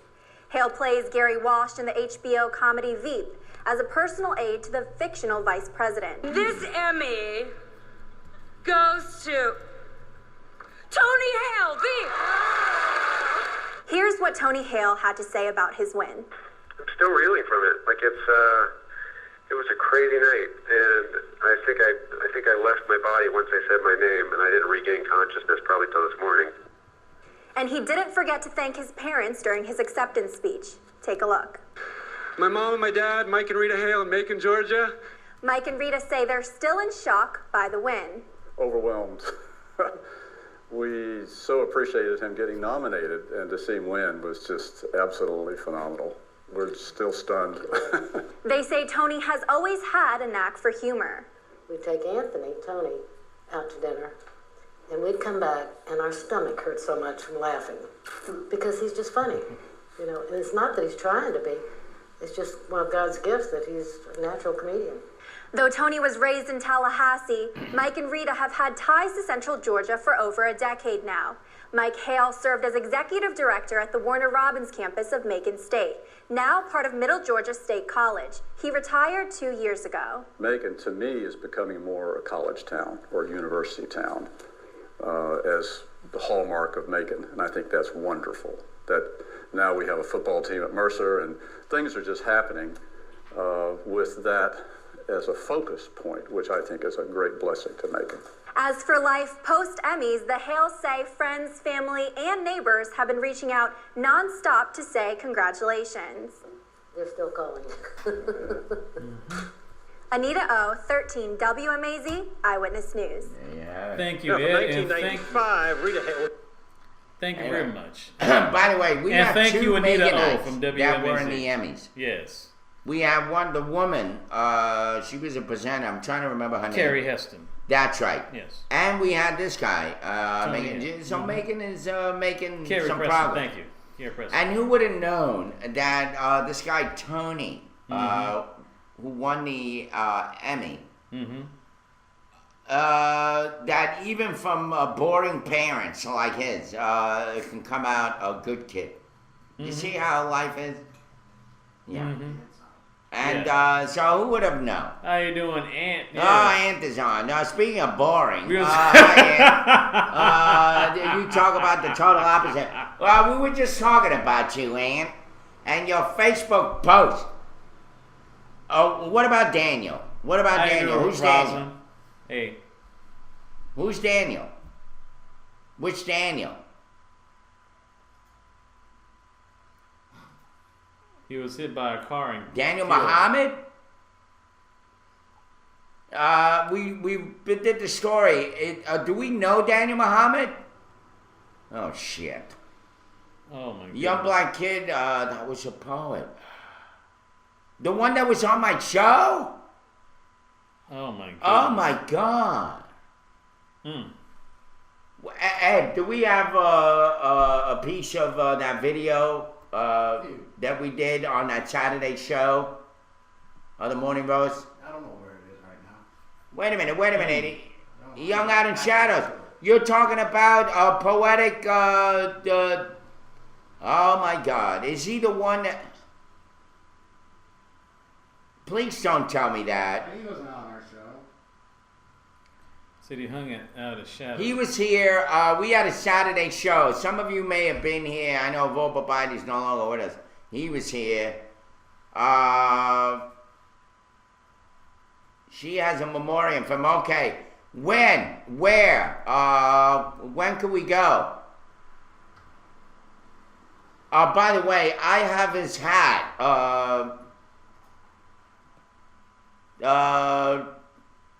This is terrible. Yeah. Yeah. This is absolutely horrible. Horrible news. I think I have, I'll go to Angel's page. Let me go to the Morning Roast here. Angel.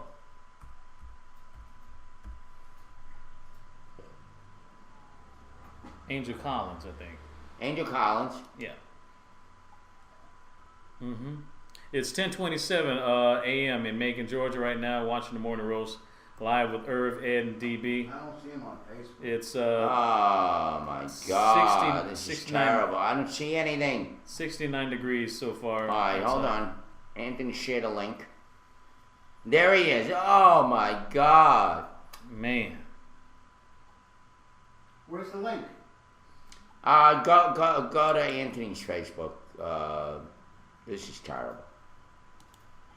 We were just talking about the story this morning. This is absolutely horrible. I just received the saddest news. My friend Poteek, Emu, a.k.a. Daniel Muhammad, was killed this morning. He was a dear friend. Oh my God, he just posted something yesterday. I read it. Of the Tubman Museum, an incredibly talented. Holy shit. S. We used to call him S. That was He was killed at 1:30 this morning, Joe says. He went by S, didn't he? Yeah, he was here on the Morning Roast a couple of weeks ago. I'm sorry to hear that. I don't have access to yeah, let's have a moment of silence.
Yeah, I would say that people do need to pray for him.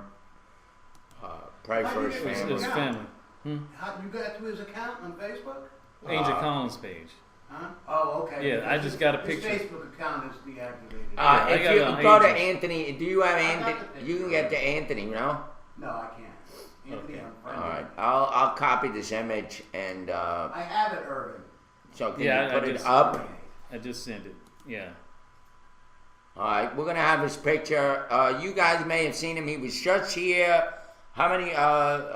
Not even 2 weeks ago. 2 Saturdays ago. He was here. He was here with 2 other guys. We had Kendrick Dwayne. There he is, folks. You guys may have seen him. He was here. It's absolutely devastating.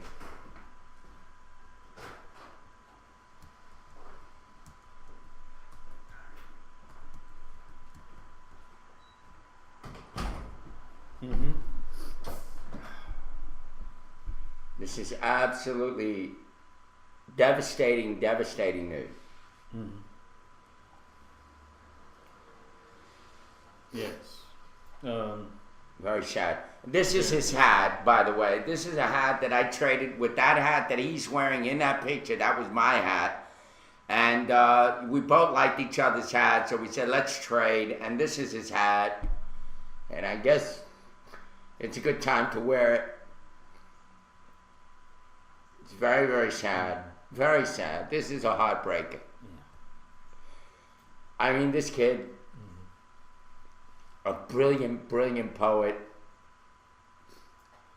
He was one of those young men that said, you know, especially in the black community, felt that they were victimizing themselves, that they could aspire, that he'd even mentioned, I never had white people tell me off. I always have, anybody that calls me the N-word is always another black guy. I never had white people tell me or call me that name. He was brilliant. We're going to try to, a really nice guy, absolutely. Absolutely. We told the story this morning, but I didn't know it was him. Yeah, we didn't know it was that particular I did person. not know it was him. And we'll try to find a snippet of the tape when he speaks. And hopefully we'll have it for you guys here tomorrow. He was run over by a car, and here's the story. Macon Bibb coroner Leon Jones tells 25-year-old Daniel Muhammad was walking home from his job at a local hospital when he was struck and killed. It happened near the Walmart on Gray Highway. The driver of the 2006 Dodge Stratus that hit Muhammad did stop and called police. Coroner Jones says he declared Muhammad dead around 1:30 a.m. on Tuesday. Macon police is investigating the incident, and Coroner Jones is still trying to locate Muhammad's family. If you know him or have any information that can help his family, you're asked to call Bibb County Coroner's Office at 621-6314. Absolutely horrible. It is so sad. It breaks my heart. As much as you see me rant and rave and go crazy on people, I love people. And especially when they're good guys like this, only the good. He lives the statement or when they say only the good die young, this is one of them. He was a good guy, a good man. It's very sad. It's heartbreaking. What can I say? Speech. Derek, you want to try to do this while I try to compose myself here? It's very sad. I know it is. It's really sad. This past weekend, I went to the wake of Miss Susie Mae Williams. Those who live on Dove Street, that's my grandparents' old grandparents' neighborhood. She was the mother of my oldest childhood friend, Cassandra Williams Greer. She passed away this last week at the age of 73 or 74. She was well liked by people, and man, if she had to be, because like every Saturday, she was the only person. Her house was the only place in the neighborhood where all the kids used to watch movies, on HBO and stuff. I mean, it's not every day you're able to get to see Fraggle Rock and stuff. But I want to leave, at least give a good segue, at least on some good news. We had a few sprinkled here and there, but I think this is really appropriate. A family hosts 200 homeless people for dinner after a wedding was canceled. And it says, what do you do when a wedding that you planned for months is suddenly canceled? And it says that the Fowler family of Atlanta didn't let the 4-course meal reception venue go to waste. They invited 200 of the city's destitute to join them. The Hosea Feed the Hungry charity people, which are named after the late preacher Hosea Williams, arranged for the homeless adults and families to dine with Carol and Willie Fowler and their daughter on Sunday at the posh wedding venue at Via Cristina. The former bride-to-be, Tamara Fowler, enjoyed the evening meal and was delighted to see that others had the opportunity to enjoy the meal. And, I think that was very, very commendable of them for that family to at least feed that many people. I mean, you usually hear about, they're feeding like one or maybe a dozen or so at the most, 2-3 dozen people, but not 200, especially. And usually it's not even like, usually some Ziploc bag of bologna sandwich or something like that, and usually they have to wait till Thanksgiving. You don't have to wait till a certain holiday to do good for people. I just sent the link to people, those who want to read it on their leisure after the show. There you have it. Just, you know, someone doing something good for a change. Okay. Well, Ant, coming back to you, Ant. All right. When is the memoriam, and when is that happening? Do you know anything about that? When it's going to happen? At all? Do you know when it's happening so that we can go and make sure that we show some support? This is, once again, he was just here. And also, when you and I were together, when we were at Roasted with Heather, if you remember, they showed up. Came right up to me. And we talked for a little bit. And, you know, he was hanging out with Kendrick Dwayne and his friend Fernando. Remember that? Yeah, we had that too much. We had a lot of run-ins. Like, there was a boulevard in Queens, New York, known as Queens Boulevard, of all things. And it was known as the Boulevard of Death, because it seems like they were running over. Yeah, you remember Manny, you were here. Yeah, he was a likable dude. He was on the show. We did a Saturday show out of the blue. And it just so happens that he came on. And, yeah, you were here, Manny. I remember. You were here. There was we had a nice little crowd. We had about 14 people show up out of nowhere. Yeah. Anthony, you still there? Are you listening? Do you know when this memoriam is going to happen, Anthony? Do you have any clue? And I don't even know what to say. This is...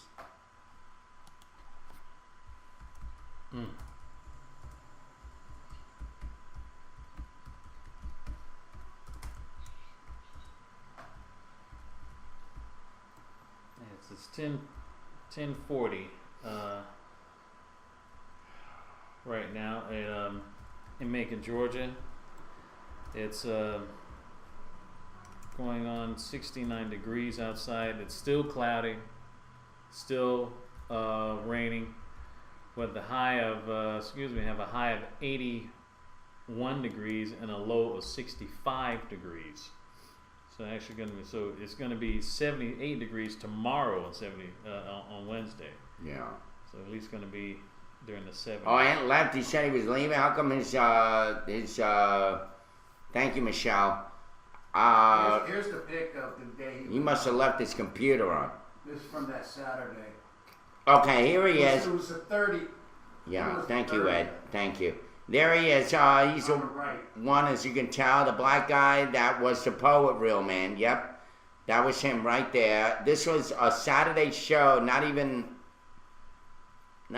two Saturdays. August 31st, and I'm looking for the video, which I know I put it on YouTube. Yeah. And there he is. He was on the show. I was wearing a hat, same hat that day in honor of him being here.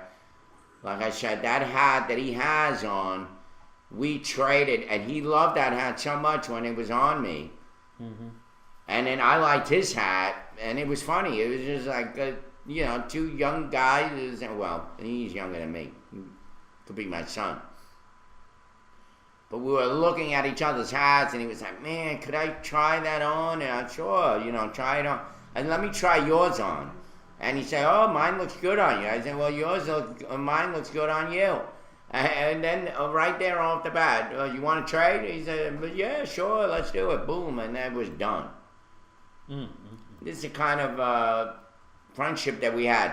He also used to come to Roasted when I was working at Roasted. Came to my karaoke show. And yeah, he would come, talk to me and hang out with me, and we talk about everything. Poetry.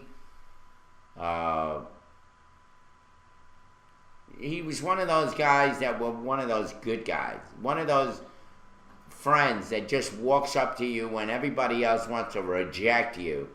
But he was always, he always felt that he was out of the loop on things. And so he was just a good guy, a great soul. It's very, very sad. It's completely heartbreaking. Mm-hmm. I don't even know what to say. I'm totally speechless. And we did have a good show that day. Exactly. Thank you, Miguel. Switching hats is always fun. It's little things that we all treasure forever. Yes. And again, I mean, as silly as it sounds, this young man wore that hat all the time. He never seemed to switch it off. And I always treasured the hat. He was here, right here in my living room, as you see in this picture. Mm-hmm. Not even 2 weeks ago. 2 Saturdays ago. And we talked about this. We talked about other issues. He was opening up his heart to what he felt was, black on black victimization, that he felt, you know what, because Kendrick, who's on the other end, in the red, was talking about how, blacks are somewhat discriminated against and all that. And he was talking about, showing that you had a show that day and he was there. Absolutely. That's what I'm saying. They showed up. And by the way, I didn't even know he was going to show up because it was Kendrick, the guy in the red, that called me up and said, "Hey, what are you doing?" I said, "I'm in the house. I'm going to get some beers. We're coming over." I'm like, "Sure." And all of a sudden, he comes out of the back of the car, and I freaked out. I'm like, "Oh, my God." And then from there, we just sat down and said, "Let's do a show." And Ed came out of his room, and Ed was very giving and saying, "Shit, yeah, let's do a show." And Ed did the show and put it together, and we had a great time. We did a 1-hour show that day. Okay, I'm posting a link to the show that's on YouTube from that day. It's on the... Yeah. Thank you, Ed. There it is. Thank you, Ed. Thank you, Ed. There's a link. You guys can look at it. It was a Saturday, a fluke show. Thank you, Hawkeye. It was quite a time together. Matter of fact, I'm going to make sure I share this morning. Mm-hmm. And I'm sure it's going to get a lot of hits. Most definitely, particularly in Macon. It already has 31 views already. Already has 31 views. And in case if you want to watch, if you don't have the show on Facebook, you could always check out the YouTube channel Harry Sachs. That's the name for the Morning Roast YouTube channel. Well, at least the current one. Well, as long as they don't violate any more copyrights, I won't have to change it. Okay. The last one was Dick Bender. Okay. I was wondering why I have to be creative. Yeah. It's kind of scary. It scares me the way your creativity comes out. Pretty creepy, huh? Yes, you have a way with pictures and words. Speaking of words, have something from Word Origins from John Ato. The editor me. The word of the day is colossal. Colossal, which comes ultimately from the Greek word kolossos, a word of unknown origin which was first used by the historian Herodotus as a name for certain gigantic statues in Egypt. It became much better known, of course, when applied to the Colossus of Rhodes, a 36-meter-high statue of Apollo that stood at the entrance to Rhodes Harbor, built around 280 BC. Various adjectives meaning huge have been derived from it. Latin had Colossus, and Coliscus, and in the 17th century, English tried Colossian and Colossic, but in the 18th century, the choice fell on colossal, borrowed from the French. The amphitheater built in Rome by Vespasian and Titus around 80 to 75 BC was named the Colosseum after its great size, which is how we have the name Colosseum today, which means we housing a number of people.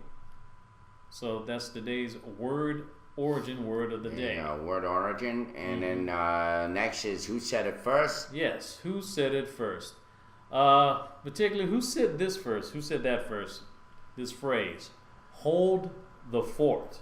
The expression began as an instruction during the American Civil War. In 1864, General Corliss and his troops were in a fort at Allatoona. The general had been painfully wounded and had lost a large number of his troops when a message arrived from General William Sherman, which says, quote, hold out, relief is coming, unquote. Sometime later, American poet Philip Biss attended a YMCA meeting in Rockford, Illinois, at which Civil War officer Major Whittle told the story of the Allatoona battle and Sherman's message. Hearing about the incident had a great effect on Bliss, inspired by Sherman's line, and noting its similarity to Revelations 2:25. But that which ye have already, hold fast till I come. He sat up that night writing the words and composing the music for a new hymn. His words modified Sherman's original instruction slightly and became, hold the fort, for I am coming, Jesus signals still. The hymn was a great success and became a standard for American evangelists Moody and Sankey, who led its singing throughout America and Britain.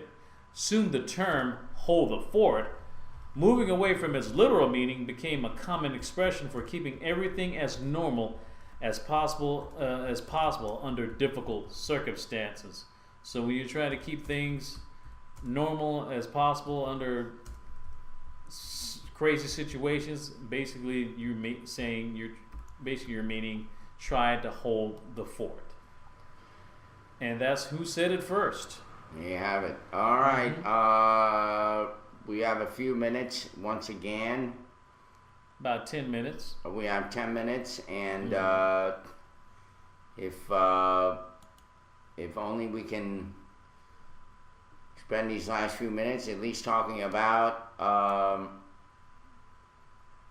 anybody that right now is going through any kind of mourning, lost a friend, lost another loved one, or whatever. Now's a good time, maybe to bring that up briefly. This year we've had, this is the most shocking one to me this year, the most heartbreaking one. But I'm sure that all of you have gone through terrible times in mourning, in sadness. What else are you going to say? I mean, there's not much. What breaks my heart is that here's this young man who's working, doing everything he can, an incredible poet, brilliant, good-hearted, inclusive, loved everybody, wasn't anything other than, as a matter of fact, he would fight against those in the black community, would say, oh, white people are racist and all that, and he would say, no, it's not true. Don't go around being self-deprecating and putting yourself down and making other people feel your hate. Instead, you should look at, and he said it right here on the show, if you look at the video, he said it right here on the show. It's black people are the ones that always call me the N-word. Somebody's here.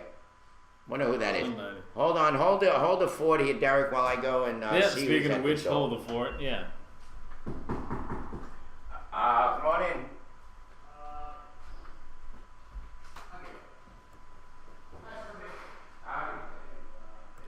Yes, right now I think there's somebody from FedEx, at least I think that's from FedEx, just arrived in, I guess, giving a package to Ed and Irving. I guess while we're here, we still have about 8 minutes left. There's at least some good stuff going on. I'm sorry about that. I'm back. That was the UPS guy. Oh, UPS guy, FedEx. Yeah. Oops. Yeah. FedEx, yeah. No more pain or heartache. That's true. Yeah. Do not mourn their passing, but celebrate their life. Thank you. It's so surreal, right, Magilla? I would say that. Mm-hmm. You know, let me see. It is so surreal. I can call you the N-word if you want. Then you can say a white man from Alaska call you the N-word. Nice. Yeah, ATT. By the way, I've been watching that show in Alaska. You guys have such a beautiful state. Mm-hmm. But there was one where this farmer owns all this land, and they have this bum rush to get the cows fed with the hay that they're having trouble growing. Mm-hmm. And another one has to go kill a bear so he can feed his family in time. And there's always this bum rush against time and weather up there. Yeah. I don't know how you guys do it in Alaska. I couldn't live in 6 months of darkness. And then 6 months of sunlight. And 6 months of sunlight where you can't sleep. Yeah. And Al Pacino was in a movie. You remember? Yeah. What's the name of the movie, Dad? I wish I knew, but it had Robin Williams in it. Yes, it had Robin Williams. It was anybody know the name of that movie? ATT, you should know that name. And he couldn't sleep because the sun was blaring in his eyes all day. Yeah. I couldn't live like that. Could you? Like the sun is burning my retinas. Yeah. Hooah! You know, I didn't know that he just played that guy, that singer that killed his girlfriend. Yeah, Phil Spector. Yeah, Phil Spector. He was nominated at the Emmys. He got unfortunately he lost to Michael Douglas in Behind the Candelabra. Hey, no, I like the way you get away with that. Look, he writes and then he writes the number 9 inside the G's. Couldn't go get blackout curtains. That's probably true. I guess they didn't have it at that time or something. I guess not. Yeah, but that's besides the point. I mean, you can feel when there's sun out. I'm dead asleep, and I feel that sun coming up, I'm up. Insomnia, that's the name of the movie. Yeah, Insomnia. Yes. That's right. I should have known that. I have insomnia all the time. I just had insomnia the day before. Who would have thought? Who would have thought? There was no sun out either. Mm-hmm. And I couldn't handle my eyes getting a tan. You gotta wear sunglasses. Yeah, crazy. Miguel, gorilla. While we still have some time, I probably want to do a couple of some celebrity birthdays. The late Jim Henson was born on this day in 1936. There you go. He died in 1990, actually the same day as the Rat Packer, Sammy Davis Jr. Not Juma, but the other Sammy Davis Jr. Yeah. In 1990, he would have been 77 years old today. As we know, he's the founder of the Muppets and one of the co-creators of Sesame Street, particularly one in particular, Kermit the Frog. Yes. Oh, is your mom watching? Mm-hmm. She's listening on Montpelier Avenue. All right. Mac Wartown. Mac, did you ever meet this young man, Daniel Muhammad, since you're from here? Mac, let me know. I have plenty of time. I know your fingers are, doing the walking here. Yeah, doing the walking. Pigs are very smart, man. He friend to a pygmy pig, beats it any dog, whatever. Yes. Also, I know he didn't. Okay. Also, other birthdays. Stephanie McMahon, or Stephanie McMahon Hemsley. She's the vice president of the WWE, daughter of Vince McMahon, and the wife of the fake sport. And wife of Triple H, and has been active in the wrestling industry for more than 2 decades. She turns 37 years old today. She's a diva. Yes. Well, not really a diva. She's the vice president of the WWE. Yeah, she's the head diva. She's the head diva, the real diva. Is she the one that's in that diva show that she tells off all the girls and sets them straight? Well, yeah, pretty much, because she's their boss, pretty much, literally. Model and actor Kevin Sorbo, who was famous during the mid to late 1990s of the TV series Hercules. He turns 55 years old. Late SNL comic actor from Saturday Night Live and The Simpsons, Phil Hartman was born on this day, 1948. He would have been 65 years old today. I will, I'm sorry, I don't mean to. I will, thank you, buddy. I will call you. It's a very sad time, and I want to go see my friend. Yes, Nia Vardalos, screenwriter and actress, most famous for writing and starring in her first feature, My Big Fat Greek Wedding. She turns 51 years old. Yeah. Ross Matthews frequently appeared as Ross the intern on The Tonight Show with Jay Leno and a regular weekly guest on Chelsea Lately. Ross Matthews, he's 34 years old today. Victoria Pendleton, Olympic gold medal winning cyclist for Great Britain. She turns 33 years old. Jessica Lucas, screen actress who rose to recognition on CW's version of Melrose Place and The Cult. She turns 28. Olympic gymnast Paul Hamm, who won three-time winning Olympic athlete, won the majority of rounds in the 2004 Olympics, which was in Greece. He turns 31 years old today. Screenwriter and director of the Oscar-winning film Talk to Her, the Spanish director Pedro Almodovar. He turns 64 years old today. Yes. Rafael Palmeiro, four-time All-Star, one of the only four players in Major League Baseball history with at least 500 home runs and 3,000 hits. Rafael Palmeiro is 49 years old. Wow. Jackie Garrido, wife of reggaeton singer Don Omar, worked for Spanish-language TV news such as Noticiero Univision and for Telemundo. She's 41 years old today. Yes, she's not Indian. Brad Bird, American film director known for hit films such as The Incredibles 2004 and Mission Impossible's Ghost Protocol in 2011. He turns 56 years old today. Lou Dobbs, host of Lou Dobbs Tonight on the Fox Business Network. He's 68 years old today. And Eddie George, former NFL football player for Houston Oilers and Dallas Cowboys and sports commentator, he turns 40 years old today. And yeah, there you go. There you have it. All these happy birthday to everybody. Hopefully, many more to come. Yeah. Speaking of which, hopefully he's in that big flight of. Hopefully he will not. He will never be forgotten. According to us, Daniel Muhammad. Hope he's in that big, beautiful paradise in the sky. But speaking of the sky, the friendly skies, did you heard about in Asia they're starting to have Hello Kitty planes made in U.S. flight? Cute and adorable Ava Air's long-range Hello Kitty jets made his maiden flight to Los Angeles this past week, drawing a litter of curious kitty enthusiasts. Could you believe that they got Hello Kitty all over the planes? Oh, really? Yeah, Hello Kitty designs on Eva Air, Boeing 777. The Sanyo family hailed and at least they're not doing what the others are. They black out the names so they couldn't tell who they were when they crashed the plane. I know, but it's Hello Kitty. You'll be doing a lot of painting on that one. I don't think no one's going to be talking about crashing those planes, those Hello Kitty planes. Yeah, really. And I guess it's celebrating. I mean, I saw the inside. They even have Hello Kitty toilet paper. Can you believe that? Hello Kitty toilet paper. Speaking of which, don't forget this now. This is what really got me. This is the wing dang doodle of the hour right here for closing. They even have Hello Kitty beer. The Japanese brand that perhaps charmed a 5-year-old girl is now selling alcohol brews with a big-headed cat on the can. It's like talking about getting a real buzz right there, huh? Hello Kitty beer. Hello Kitty, yeah, might as well bring it in. What's next? Is Pokemon Pale Ale. And that's how you do it. That's how you end the story on the show on a good note. And a good note, just want to thank all our people, all our fans and chatters and there. We also want to say thank you for watching us. Thank you ATT. Thank you Hawkeye New Jersey. Michelle Stacy. Thank you Rosalind Nicole.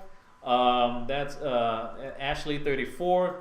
Horny Boy, Irv, Jimmers, Kiwi Guy, Ligatus, Mac Wartown, Magilla 2K3, Manny, Multla 37, Noel, yeah, Real Men Pawns, Shoddy, Brave 72, Shop Till You Drop. Wow, that's a good name. Smell My Finger. Snow Sparks, Tower of London, Watchdog 1, and Wolfcat CA, Wolfcat California. Thank you, everyone, and rest in peace and the surviving members and family and friends of the late Daniel Muhammad, who was killed earlier this week. You will always be remembered. Yes. I wish I had a chance to meet you. I'm going to meet you personally on that. I wasn't there that Saturday show. But you will definitely be remembered through our hearts. You would have loved him. I mean, he was so very unique, and he in this video, if you sit down and watch it, he does his poetry, and you'll see how brilliant he was. Brilliant young man, like I said, like Billy Joel with Lament. Only the good die young. Oh, that by is the way, so true. Billy Joel is touring Europe right now. Oh, okay. Matter of fact, you guys have a good day. I'm going to give you the link of the Hello Kitty beer that's supposed to be selling right now. This from the Huffington Post. Yeah. You have give yourself a toast to Daniel Muhammad, and I guess it'd be really I guess to go out in a very classy way, Ed, and just basically just don't have the That's All Folks theme playing. Just have it on mute, and you know, for tribute to Daniel. In a way. All right, there we have it. See you tomorrow, folks. See you tomorrow. And have a great day. Thank you all. We you got the whole list of people there, no? Yeah, I already said. All right, very good. Thank you. Until next time, can you smell what the roast is brewing? We'll see you tomorrow. Yes, sir. Celebrate his life. That's what we'll do, ATT. Thank you.